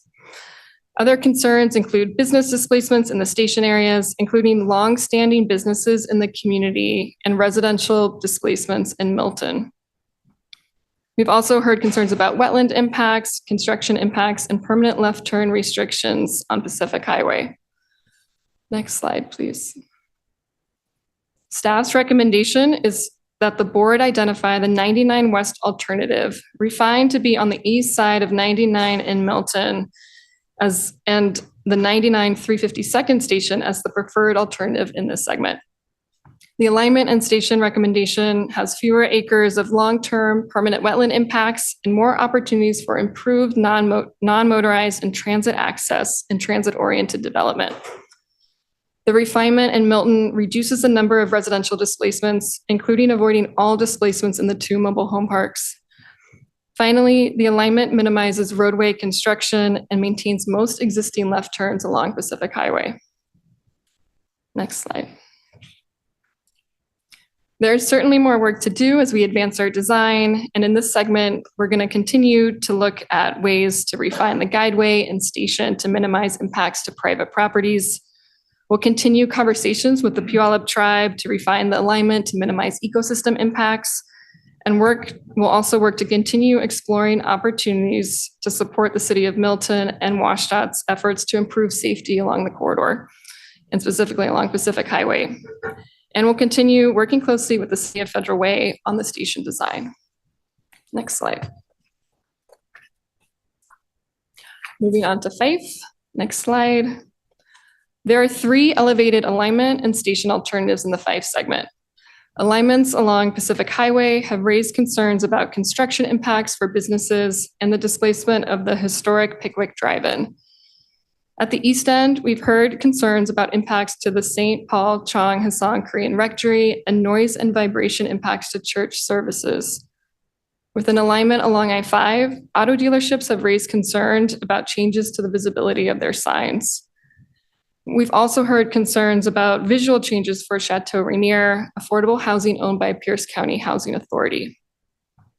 Next slide. Staff recommends the board identify the I-5 route alternative and confirm Fife Station as the preferred alternative. The station location is most consistent with Fife's city center subarea plan vision, and overall, the I-5 alignment has fewer construction impacts and fewer permanent disruptions and access changes to tribal properties and businesses along Pacific Highway. On Tuesday, the City of Fife City Council passed a resolution supporting the I-5 alignment and Fife Station as the preferred alternative. Next slide, please. As we continue to advance design in this Fife segment, we'll work to address the flood risk around the station area. We'll look to optimize the location of the station to address impacts to reduce the noise and vibration to the church reducing ecosystem and resource impacts, and for consistency with the City of Fife's planning efforts. We'll also continue our close collaboration with the Puyallup Tribe regarding the station and alignment in this segment. And finally, we'll evaluate ways to minimize the visual effects of the alignment along I-5. Next slide. Our final segment, Tacoma segment. Next slide, please. There are 3 sections of the Tacoma segment: the light rail bridge crossing the Puyallup River, the station at Portland Avenue, and the station at Tacoma Dome. We acknowledge tribal sovereignty and will uphold the treaty rights of the Puyallup River, and we are working closely with tribes in the area. The Puyallup Tribe will be key to determining the bridge type of the crossing, and the bridge type is not part of the staff recommendation and is not part of your action today. Next slide. Near the Portland Avenue station area, we heard concerns about personal and traffic safety. And near the Tacoma Dome station, we heard comments about the desire to create a seamless transit connections, as well as excitement for the opportunity to create a regional transit hub. We also heard concerns about the need to rebuild the Amtrak and Sounder stations and to relocate tenants at Freight House Square. We received 141 comments related to the displacement of Freight House Square tenants and the iconic nature of the building. People were also concerned about long-term construction impacts to the T-Line and East 25th Street. Next slide. Our recommendation is to modify the preferred alternative to close to Sounder and confirm the Portland Avenue station. The Portland Avenue station has fewer construction impacts along Portland Avenue, which is a high-capacity transit and freight route. The recommendation of close to Sounder provides the greatest opportunity for that fully integrated multimodal regional transit hub, and is consistent with the City of Tacoma's plans for the Dome District. It results in fewer construction impacts on East 25th Street and minimizes T-Line closures. The Tacoma City Council issued a letter expressing support for Portland Avenue Station and the close to Sounder alternative. Next slide. For next steps, we're advancing the bridge type and will continue close coordination with the Puyallup Tribe. At Portland Avenue, we're looking at ways to improve safety, station access, and connections to nearby destinations. And we'll continue coordination with Pierce Transit to maximize quick and safe transit connections. Next slide. At the Tacoma Dome station, we'll work to minimize disruptions to Sounder and Amtrak stations and explore ways to keep the stations in place and avoid any temporary disruptions. We'll continue to collaborate with our partners to support the city's long-term vision for the Dome District and the multimodal transit integration in the area. We'll also engage Freight House Square tenants to keep them informed and to explore options for relocation. Next slide. The green line on this map reflects the fully connected end-to-end route and stations of the recommended preferred alternative. Again, this is one input that you can use to make your decision today. Next slide. Next steps. Next slide. On June 26th, the board will have the opportunity to take action to identify, modify, or confirm the preferred alternative. And in a moment, we'll be sharing information on our request for additional budget to advance design and to prepare the final environmental impact statement. The board will consider these motions at their June meeting as well. This is a really exciting milestone for the project, and we invite each of you on a tour of the corridor, and we've been pleased to host several of you over the past few months, and we have another tour planned next week. We're looking forward to that and welcome any other board members that would like to join us. And I'm happy to answer any questions at this time. Thank you. Thank you very much. And now is the time that we can open this up to discussion. Comments, questions? Board Member Mello, please go ahead. Thank you, Madam Chair. Thank you to the staff who have been doing monumental work on open houses and community engagement for a very long time. And certainly there's been a spike in work leading up to this major milestone for this project. I also want to really appreciate the other members of the Pierce delegation, especially Board Member Roscoe, and Board Member Walker, who's not with us today, but both have preceded me on this board, and they've been doing just incredible work, bringing their colleagues along in their respective jurisdictions and working with community. Board Member Roscoe in particular has done a lot of direct listening herself, especially in the Fife community, but she certainly keeps her mind on the entire system, especially the Pierce sub area. So thank you, Board Member Roscoe, for how seriously you take your role. So again, thank you. The staff has been doing amazing work to advance this big project. You know, the questions and the potential impacts, you know, we can never avoid all impacts, but we try to minimize them as much as possible, make the best decisions we can with our resources. You know, my sense has been that, you know, a lot of our attention has been at impacts and avoiding those impacts, making the best decisions on tribal trust lands in Fife and Tacoma. And I understand why that happens. I too have been asking a lot of questions in those geographies.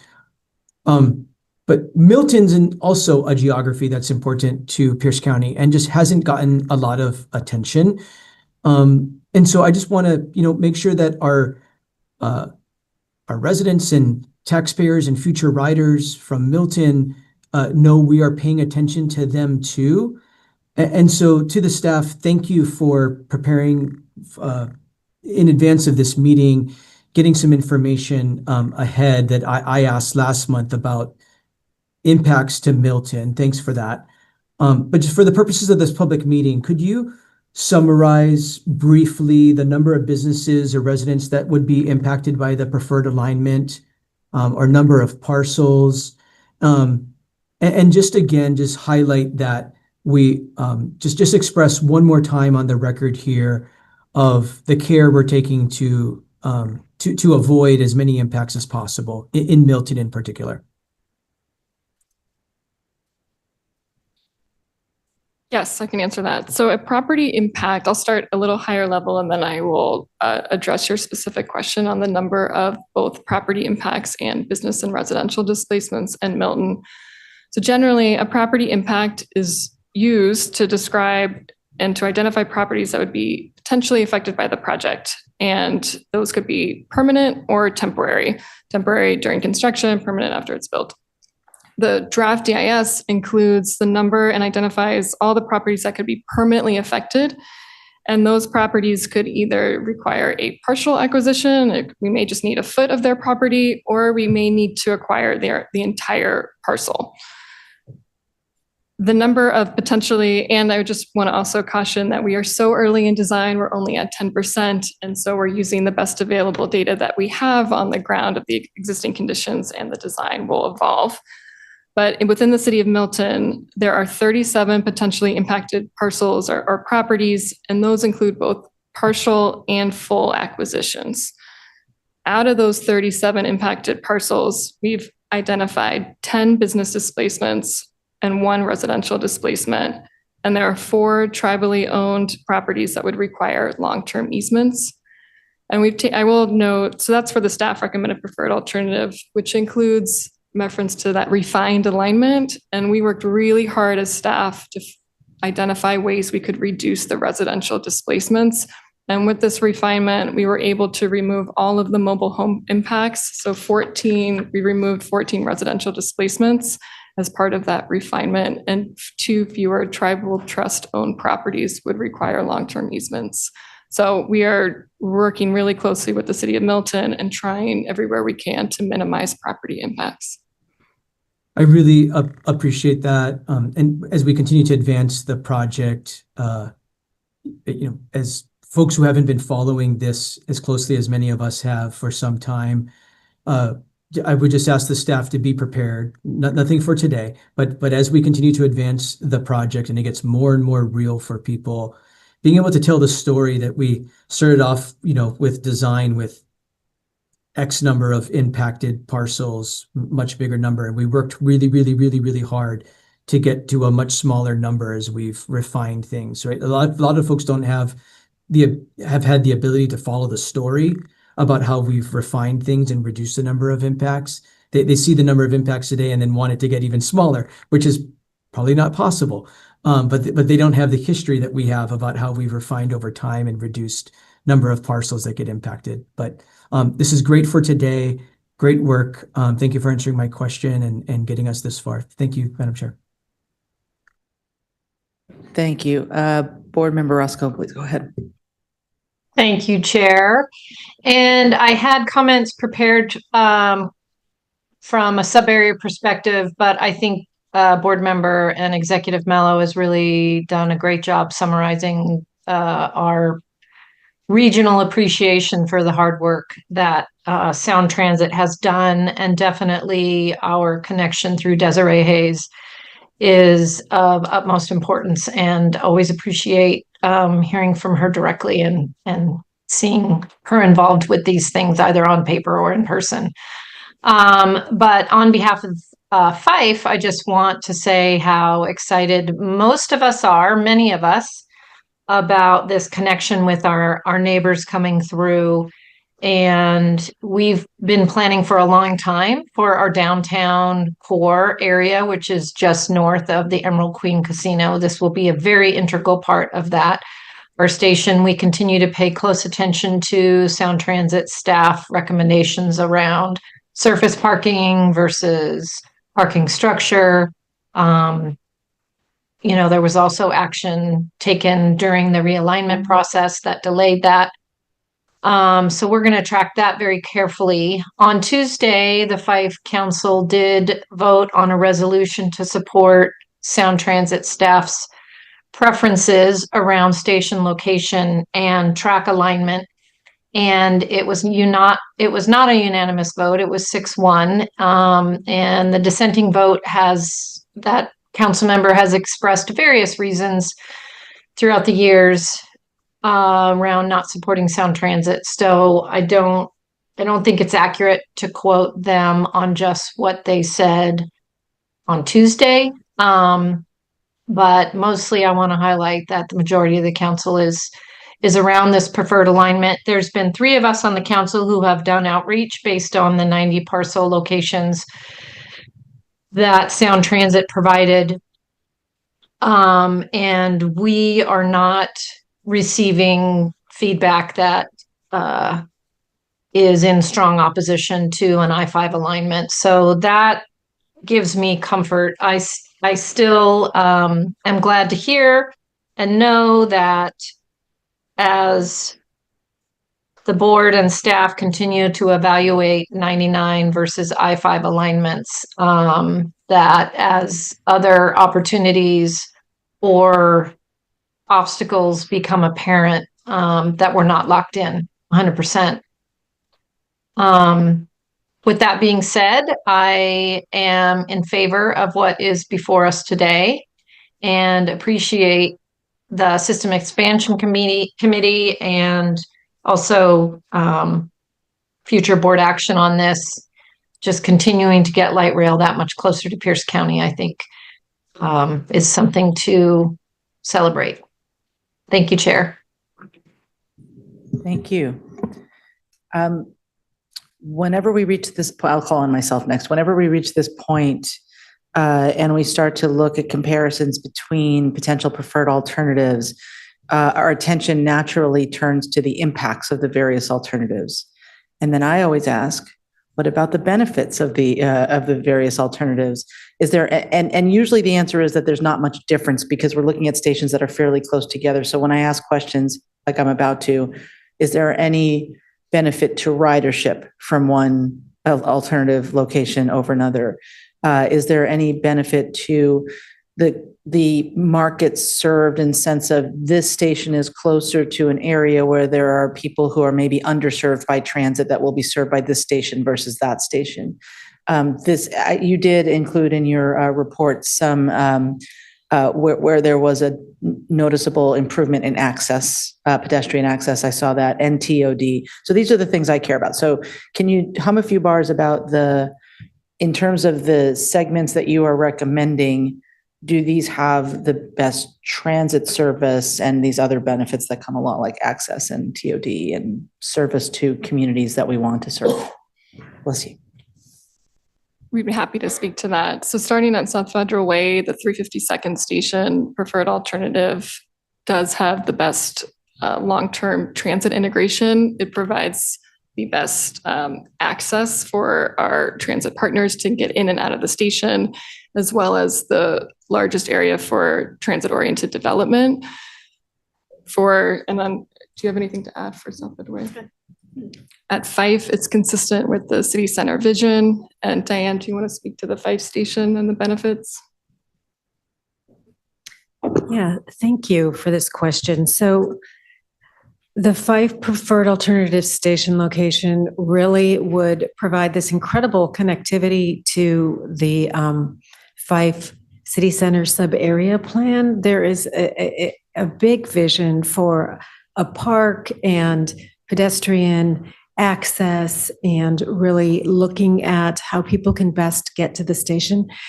It also provides a nice transit integration, as well as a way to inspire TOD in this area that is really available for development at this time.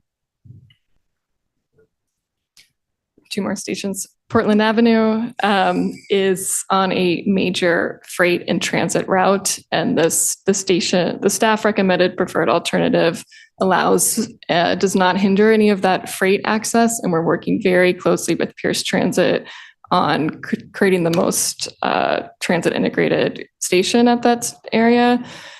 It will be heavily informed by the Puyallup Bridge type, but the staff recommended preferred alternative is supported by our transit partners. And then with Close to Sounder, it truly does provide the most seamless transit integrated station for passengers accessing both Sounder, Amtrak, and our Link Light Rail and T-Line.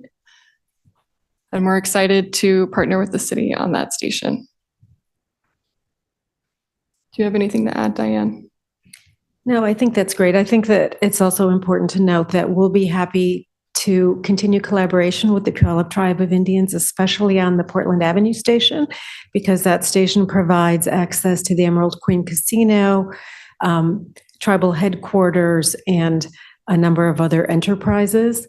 We also look forward to doing really close design work with them, with the Puyallup Tribe, as well as the city of Tacoma, for station access in an area that really does have a great deal of freight traffic, high capacity transit traffic, and certain challenges to pedestrians because of the current built environment.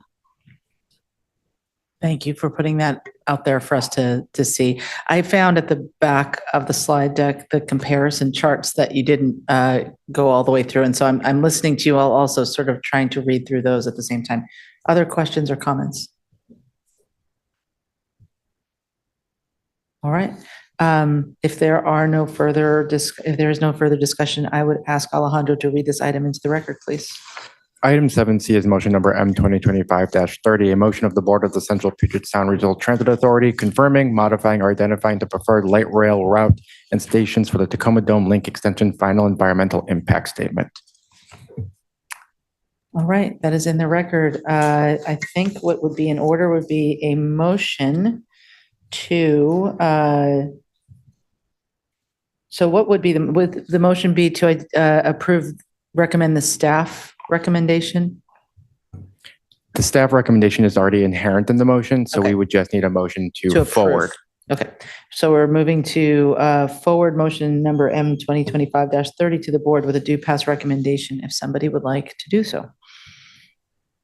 This is Vice Chair Roscoe. I will make that motion. Second.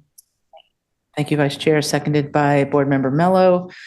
Any final discussion?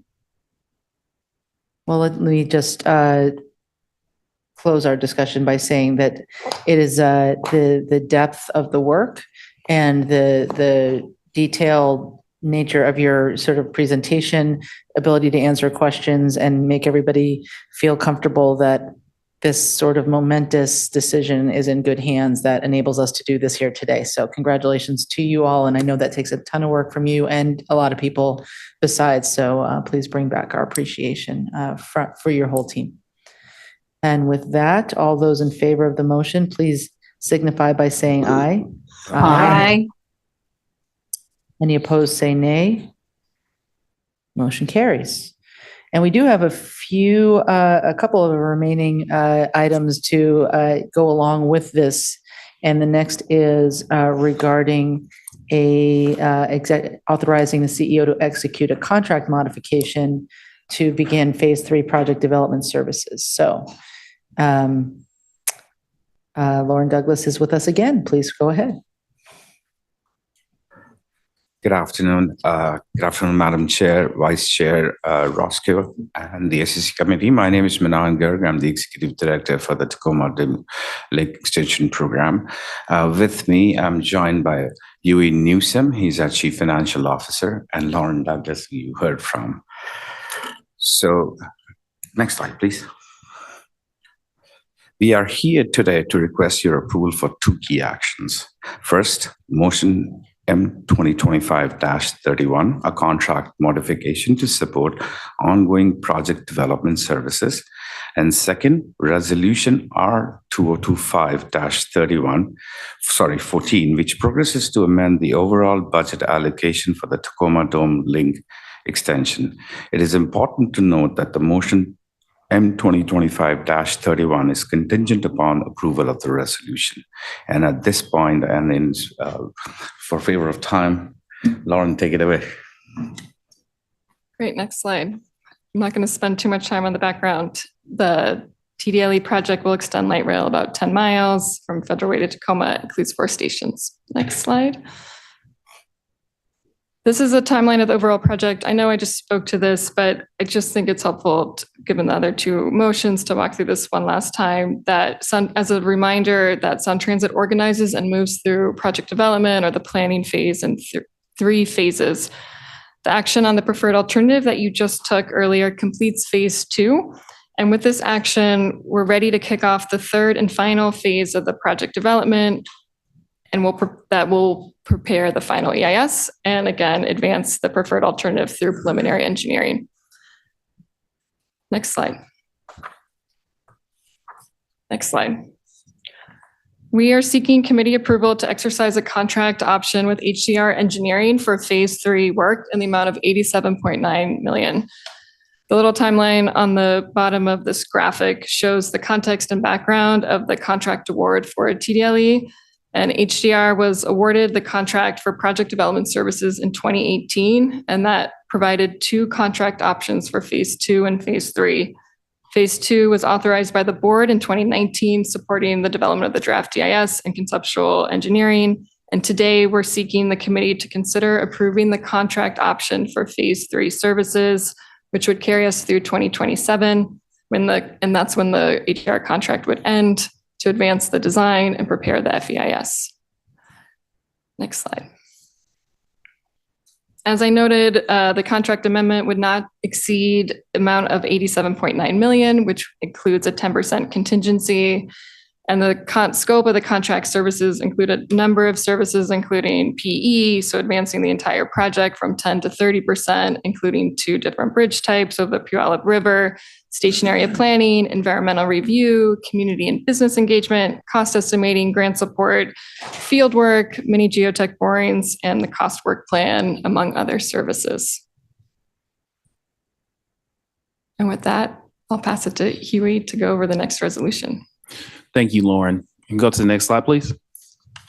And so here we are. We also, in order to fund these contract actions that we're requesting today, we also need to move money into the proper phase of the budget. The total amount that we're asking for is $145 million across the entire project allocation. That will be $27.5 million for 2025, and the rest would fall in subsequent years. Next slide, please. And so what I just described here is given to you in tabular form. One thing I will say is that, outside of everything we just discussed, this without moving the money into the proper phase of the budget, we won't be able to, as Manan said earlier, we won't be able to complete preliminary engineering and complete this project. Next slide, please. And so again, one other thing, not to spend too much time on this. This amendment would increase available budget to support preliminary engineering, some preliminary right-of-way work, and also administration within the project budget. Preliminary engineering allocation is 15%, just about $21 million higher. But again, the totality of Tacoma Dome Link Extension project, we're talking in just south of $6 billion in the last long-range financial plan. So it is relatively small, and very little materiality as compared to the entirety of the project budget, what's in the long-range plan. Next slide, please. So with that, I think we're open to questions both on the motion and on the budget amendment. Thank you very much. Any questions for staff? I have one. I'm looking at the contract modification, and this is motion 2025-31. You did the RFQ process, and the staff report mentions that there were 3 statements of qualifications, 2 submitters were invited for interviews, and you brought forward this one for recommendation. Can you talk a little bit about how robust that procurement was? Did we get a good range of options? 3 doesn't sound like a lot to me, but I'd love to hear your assessment. So that RFQ process occurred in 2018, and why is it in my staff report in 2025 then?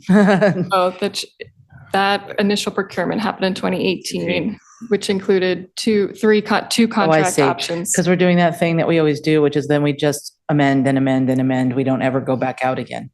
For project development services, that's typically how we do it. Yeah, I miss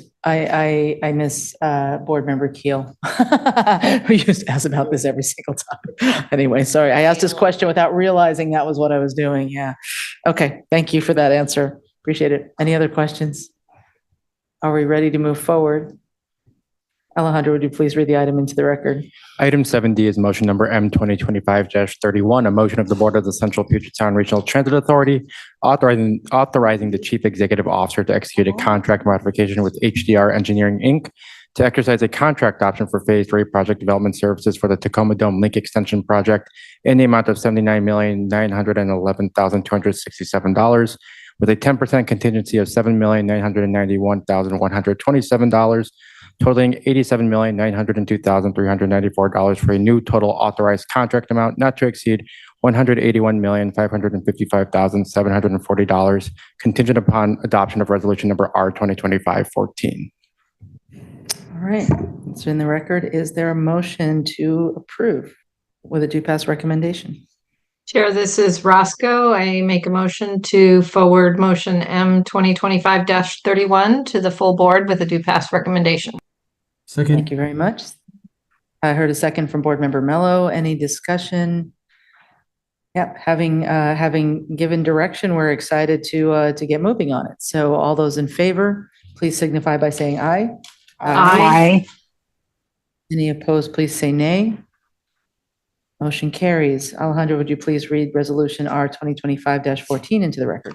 Resolution number R 2025-14 is a resolution of the Board of the Central Puget Sound Regional Transit Authority amending the adopted 2025 budget to advance the Tacoma Dome Link Extension project through the completion of the preliminary engineering phase by A, increasing the authorized project allocation by $144,950,939 from $112,388,021 to $257,388,960, and B, increasing the adopted 2025 annual project budget by $27,486,000 from $15,198,000 to $42,684,000. Thank you very much. Is there a motion to forward this resolution with a due pass recommendation? This is Roscoe. I will make that motion. Second. It's before us, moved by Board Member Roscoe, seconded by Board Member Mello. Any discussion?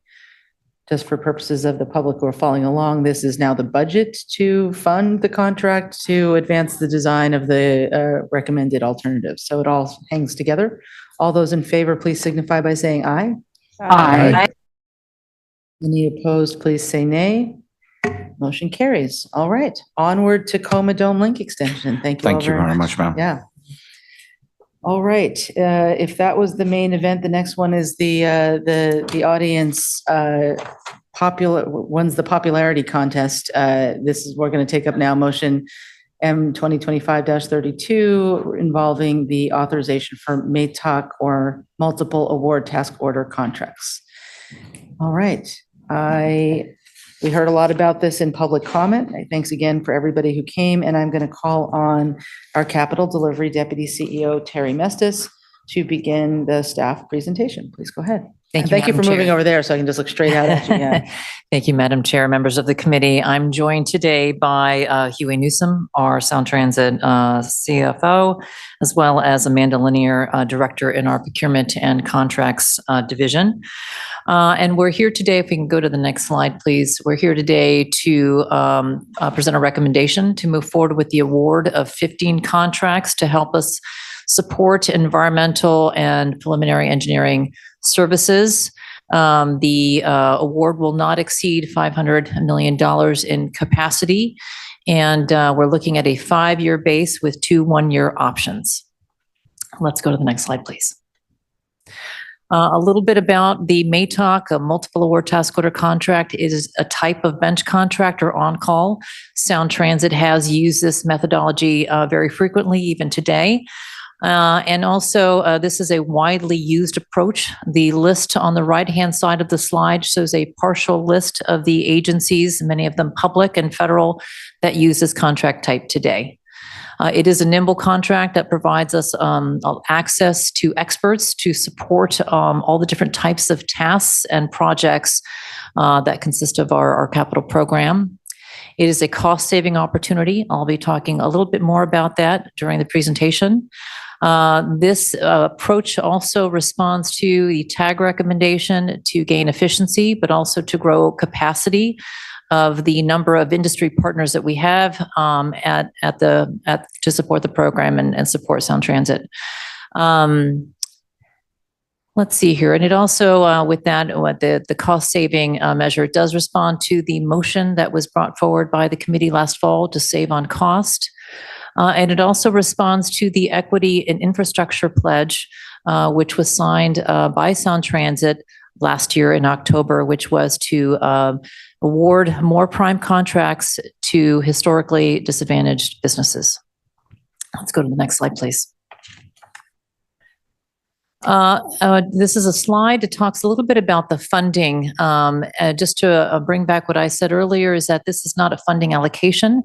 We're asking for capacity only. Funding would come from board-approved capital funds as well as operating budgets on a task order basis. With that, I'm going to ask Huey to provide more information. Yes. So as you can see here, this does, as Deputy CEO Mestis just described, this isn't necessarily a budget allocation, right? And the way it is defined, it does not impact the affordability of the agency's long-range financial plan. These services that are being provided have already been considered as we laid out the long-range financial plan and create the last set of cost estimates that were provided in the fall in the last published long-range financial plan. But you'll hear me say this a couple of times. There are controls to make sure that that stays in place as task orders are executed. Because if you go to the next slide, not this slide, well, it's actually later on, but it does talk about the fact that you all will be reviewing task orders up to a certain dollar amount. And on top of that, the CFO is responsible for attesting to the continued affordability of each individual task order and reporting to you, the committee, and eventually to the board on the affordability of those task orders.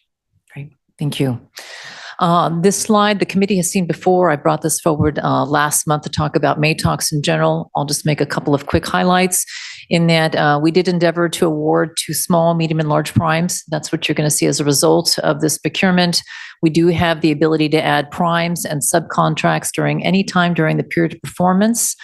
And the dial on the right was something that we showed to the committee and to the board last year as we looked at areas that we could save on cost. These were the 5 areas that we discovered through our analysis.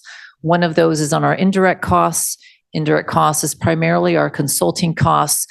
So this approach is going to address that cost-saving measure. Again, a little bit more information on this later on in the presentation.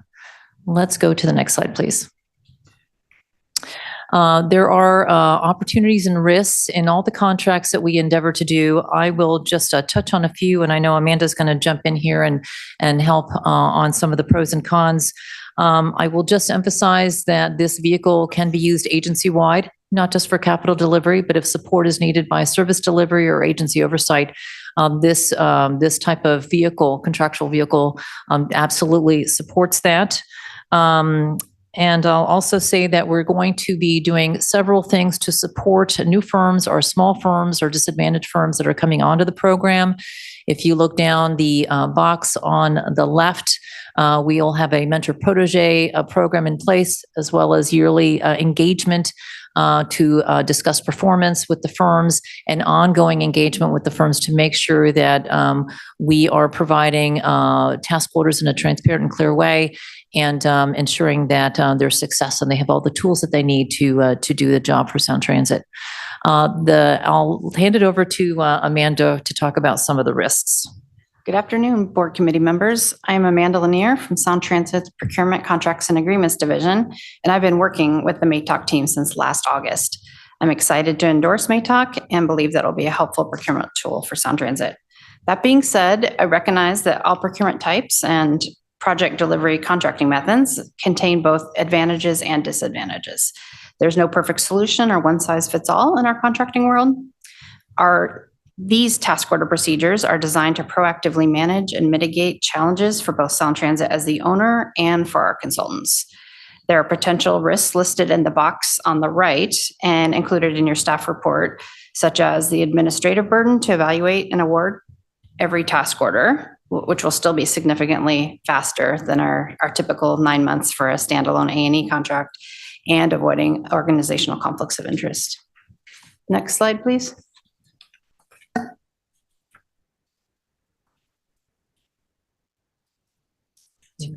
Yep, great. So this slide talks about how the MATOC contributes to our cost savings work plan and responding to the motion that was brought forward last year. And as we look at programmatic opportunities, we are planning on coming to the committee in July to give a in-depth presentation on the programmatic opportunities. As we look at them right now, we are targeting that programmatically we are going to be saving 4% off of the portfolio. With the addition of the MATOC, that would bring that percentage, that target percentage of savings, to 5% across the portfolio, across all our projects. So some of the savings are listed at the bottom of the slide. There are obviously some savings in terms of time for our staff time, administrative costs, those lengthy procurements that Amanda just referred to. This vehicle also establishes consistency on the rates and how we price the scope across the program for 7 years. And we're going to gain a lot of efficiency through that, as well as that time savings, and time, of course, equals money. Let's go to the next slide, please. How we establish the capacity of the MATOC. We looked at the ST3 program as it's contemplated today. We also looked at benchmarking information from ST2. We looked at, in a very detailed way, we looked at the work breakdown structure and the codes. We looked at the work ahead of us during planning, design, and construction. And then we also wanted to make sure that we had capacity for that agency-wide use. And that's how we determined the $500 million of capacity. You can see some of the scope items that are listed in the environmental MATOC at the bottom of the slide. Let's go to the next slide, please. The escalation and authority alignment, I will say that the MATOC will follow the existing resolution that we're following today on all of our on-calls and our current contracts.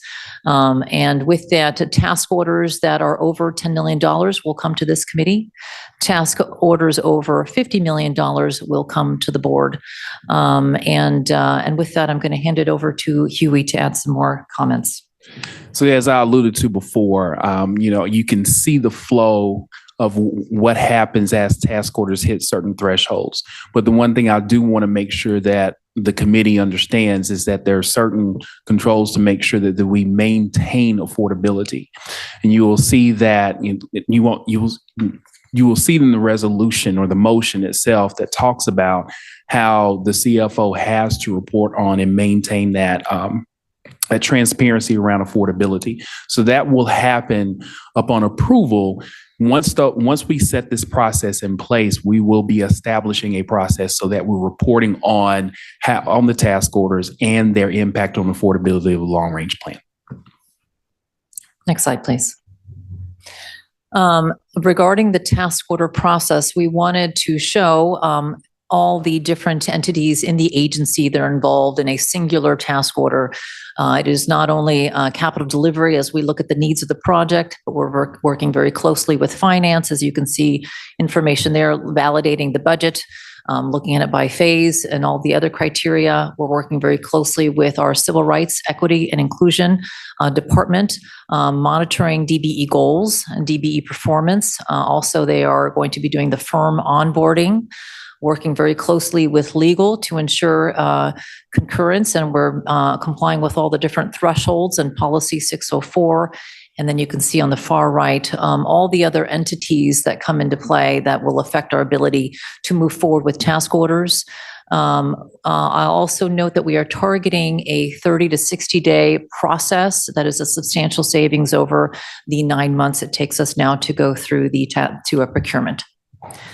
Amanda? The Procurement Contracts and Agreements Division will oversee the task order process. As you can see, there's multiple departments collaborating on these procedures. Sound Transit will issue a request for task order proposal that we're calling a rooftop for a specific scope of services to one or more MATOC consultants that Sound Transit determines are qualified to provide the requested services. Sound Transit will determine the most qualified firm based on qualifications provided in the responses to the rooftop without consideration of price. Sound Transit will negotiate the price and final task order items with the most qualified firm. And finally, a report of all MATOC task orders executed in the preceding month under delegated authority from $250,000 to $10 million will be provided to board members in their board meeting packets, just like the monthly reports currently provided in the packet of new contracts executed under delegated authority. And I'd like to add one more thing. I think we've talked about the controls of looking at affordability of the incremental task or of each individual task orders.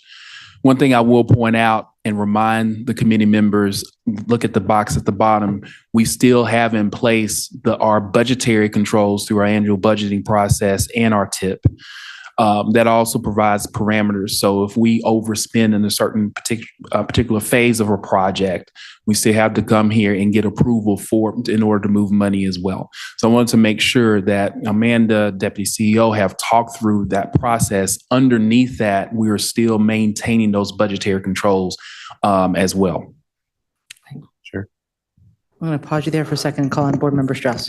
Thank you, Chair. This is that very moment where I've had good education by staff to say that we are approving a process today, not a budget. Thank you, Callie. And, I will share that I still do have some concerns about the budgetary levels that we're providing appropriations for, but that's a different conversation.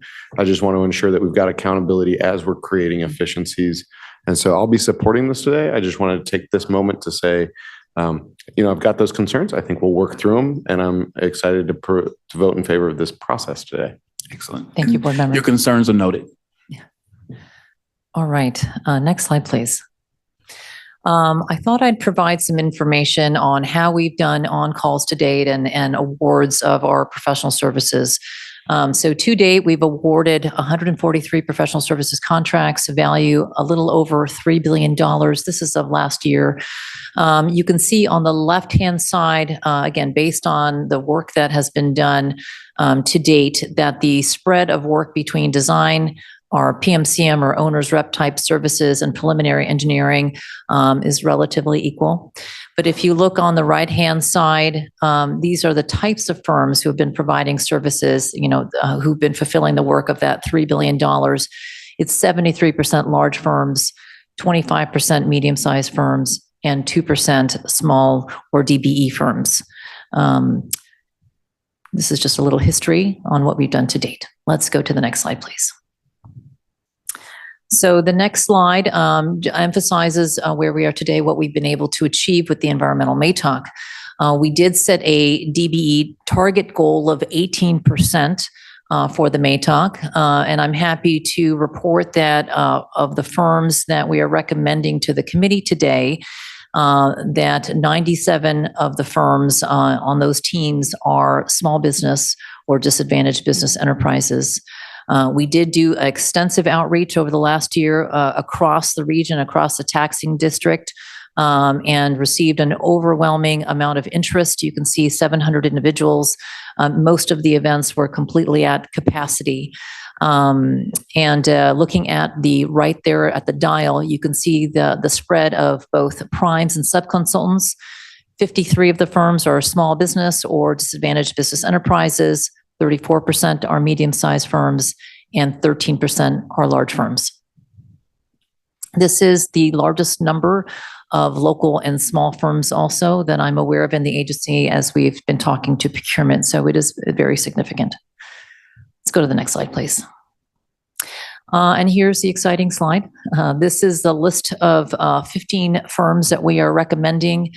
You can see that it goes, if you look at the chart, it goes from the small primes to the medium to the large firms.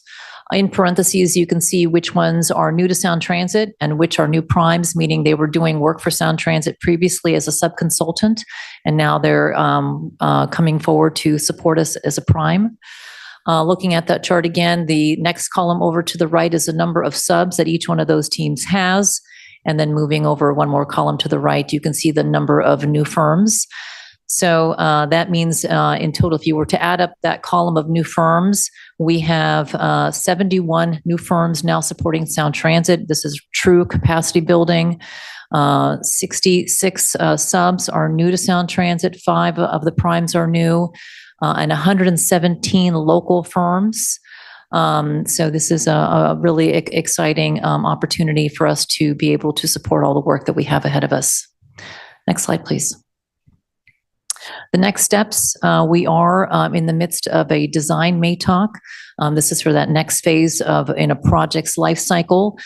We also have another procurement that would be out for solicitation here soon for project management and construction management services. Again, services that we've used traditionally to manage our work at Sound Transit. We talked about the reporting that's going to be coming to the committee regarding task orders. Obviously, any funding requests, as we've talked about in the presentation, will also come to the committee. And we're looking forward to robust onboarding of firms so that they can support us in the best way. We'll also be implementing technology solutions to be able to better capture progress and reporting to the committee, both interim solution and long-term, such as the use of PMIS. And with that, that concludes our presentation. We're happy to take any questions. Thank you all so much. That was very informational. And I want to thank you also for the written responses to the questions that I exchanged with you after the last meeting. Those are also very helpful to me to understand where this is going. And, you know, just for the folks who came to testify today and who are maybe watching in favor of this, it is a pretty big change in how the organization has done business. And the board, and I will speak for myself, I'm speaking for the board. I'll say this board member really wanted to understand the ramifications, and the time we took between last meeting and this meeting has helped me very much to understand the ramifications, pros and cons. By the way, nobody's happier than me to see a list of cons. I love to hear about the risks. It helps me to know that you've thought them through, right? And so I really appreciated that slide a lot. Let me just test my understanding here.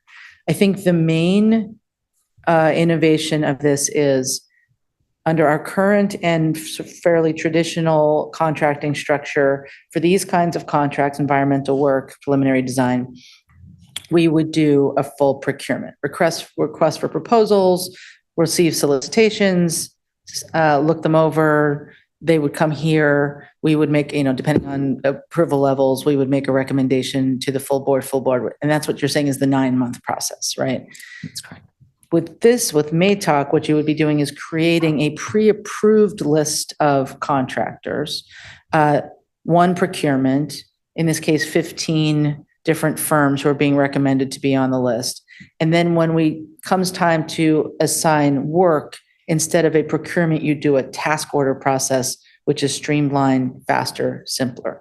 And the savings come in because of time savings and also because we now have pre-approved contractors who are, guarantee is too strong of a word, who are in a position to know that work will likely be coming to them and therefore they can possibly afford to give us better terms. Am I understanding this more or less correctly? That's correct, Chair. There's also some pricing terms that are set consistently across all of the 15 contracts, and that'll gain us some savings as well. Understood. And then the certainty around DBE and sort of the fair contracting type, equitable contracting type goals is because we now know the universe of firms and we have created that universe of firms with an eye to hitting these goals for equitable contract. That's correct, Chair. Okay. I feel ready to move forward. Anybody else have any other questions? All right, Alejandro, would you please read this item into the record? Item 7F is motion number M 2025-32, a motion of the Board of the Central Puget Sound Regional Transit Authority, authorizing the Chief Executive Officer to execute 15 individual multiple award task order contracts for 5 years, each with 2 one-year options to extend with Akana, Atlas, CDM Smith, Confluence Environmental Company, Cordoba Corporation, ESA, Haley and Aldrich, H&TB Corporation, Jacobs Engineering Group, Inc., Kimley Horn and Associates, Inc., Parametrics, RSI Remediation, LLC, Stell Environmental Enterprises, Inc., TRC Environmental Corporation, and WSP USA, Inc., to provide Sound Transit with environmental services such that the aggregate total of the 15 contracts does not exceed $500 million over the potential 7-year period, and that task orders exceeding $10 million or are restricted by resolution number R 2021-05 are subject to committee or board approval. Madam Chair. Board Member Backus. Thank you. I move to approve motion number M 2025-32. Thank you very much. Second. Thank you, Board Member Burney, for the second. Any further discussion? All right. The final thing I want to say is one of the themes in the questions that I asked in between the last meeting and this meeting was the theme of how does oversight occur and checks and balances, and several of the slides and the responses, and frankly, seeing all 3 of you sitting there together gave me confidence that there will be checks and balances, and that's important as well. So with that, all those in favor of approving this with a due pass recommendation to go to the board, signify by saying aye. Aye. Any opposed, please say nay. Motion carries. All right, thank you very much. Thank you for all the work to help us get comfortable with this change. All right, we have one report to the committee. I would like to invite Michael Morgan to come forward. And I want to apologize as you are approaching. It has been a long meeting and a very meaty meeting.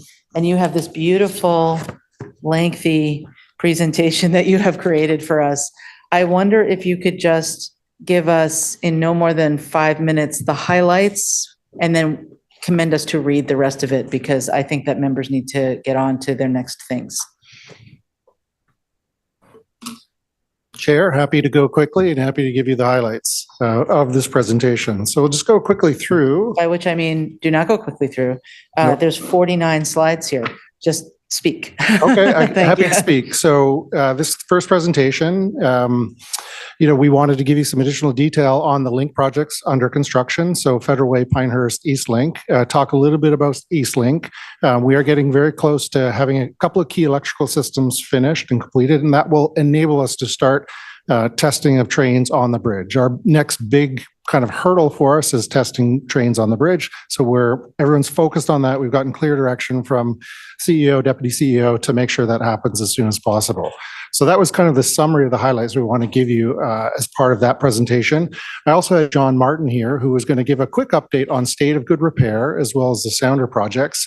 And we had a little bit of information in there about the BRT projects. I would say that the quick summary is that it's all going well. Generally across the board, the budgets are where we need to be, save and except the only one that's kind of at risk is Eastlink, where we're pushing the full envelope of the budget. So we're good there. Schedule, Eastlink still, we talked about it last time, going into 2026, Federal Way, same thing. We're looking at that every day. The team is working on that to see how we can improve that to make sure we get the order right. On the last thing I'll just cover quickly is safety. We did have that one incident that Deputy CEO mentioned at Pinehurst. We're very cognizant of the safety issues. It is a critical phase for us when we interface construction crews with train crews. And so we're trying to be very mindful of that and make sure we don't rush through anything. We don't do anything that is otherwise unsafe. And so this presentation does have additional details on state of good repair and some other projects.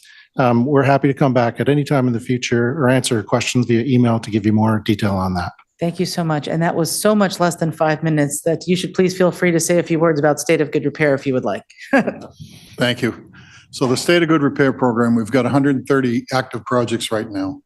We've just onboarded another 14 for the 2025 year, and we're getting them all, we're cleaning them up, making sure they all work, and we're awarding them. And with the award of the MATOC, we can actually push forward some of the early design work on a lot of these projects as well.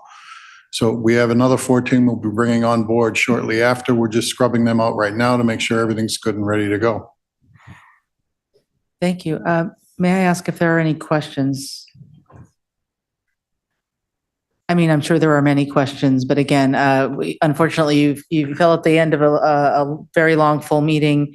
We will read this and take it under consideration, and people may please follow up with the team if you have questions.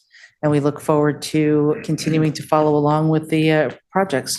I appreciate a good progress report. I'm going to read this and I'll let you know if I have any follow-ups. Thank you so much. Thank you. All right.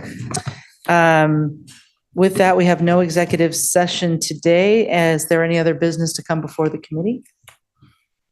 Seeing none, our next System Expansion Committee meeting is scheduled for Thursday, July 10th from 1:30 to 4 p.m. right here in the Ruth Fisher Boardroom, as well as virtually via Zoom. The link to join the virtual meeting will be provided on the Sound Transit website and on the meeting agenda. And with that, we are adjourned. Thanks, everyone. Thank you.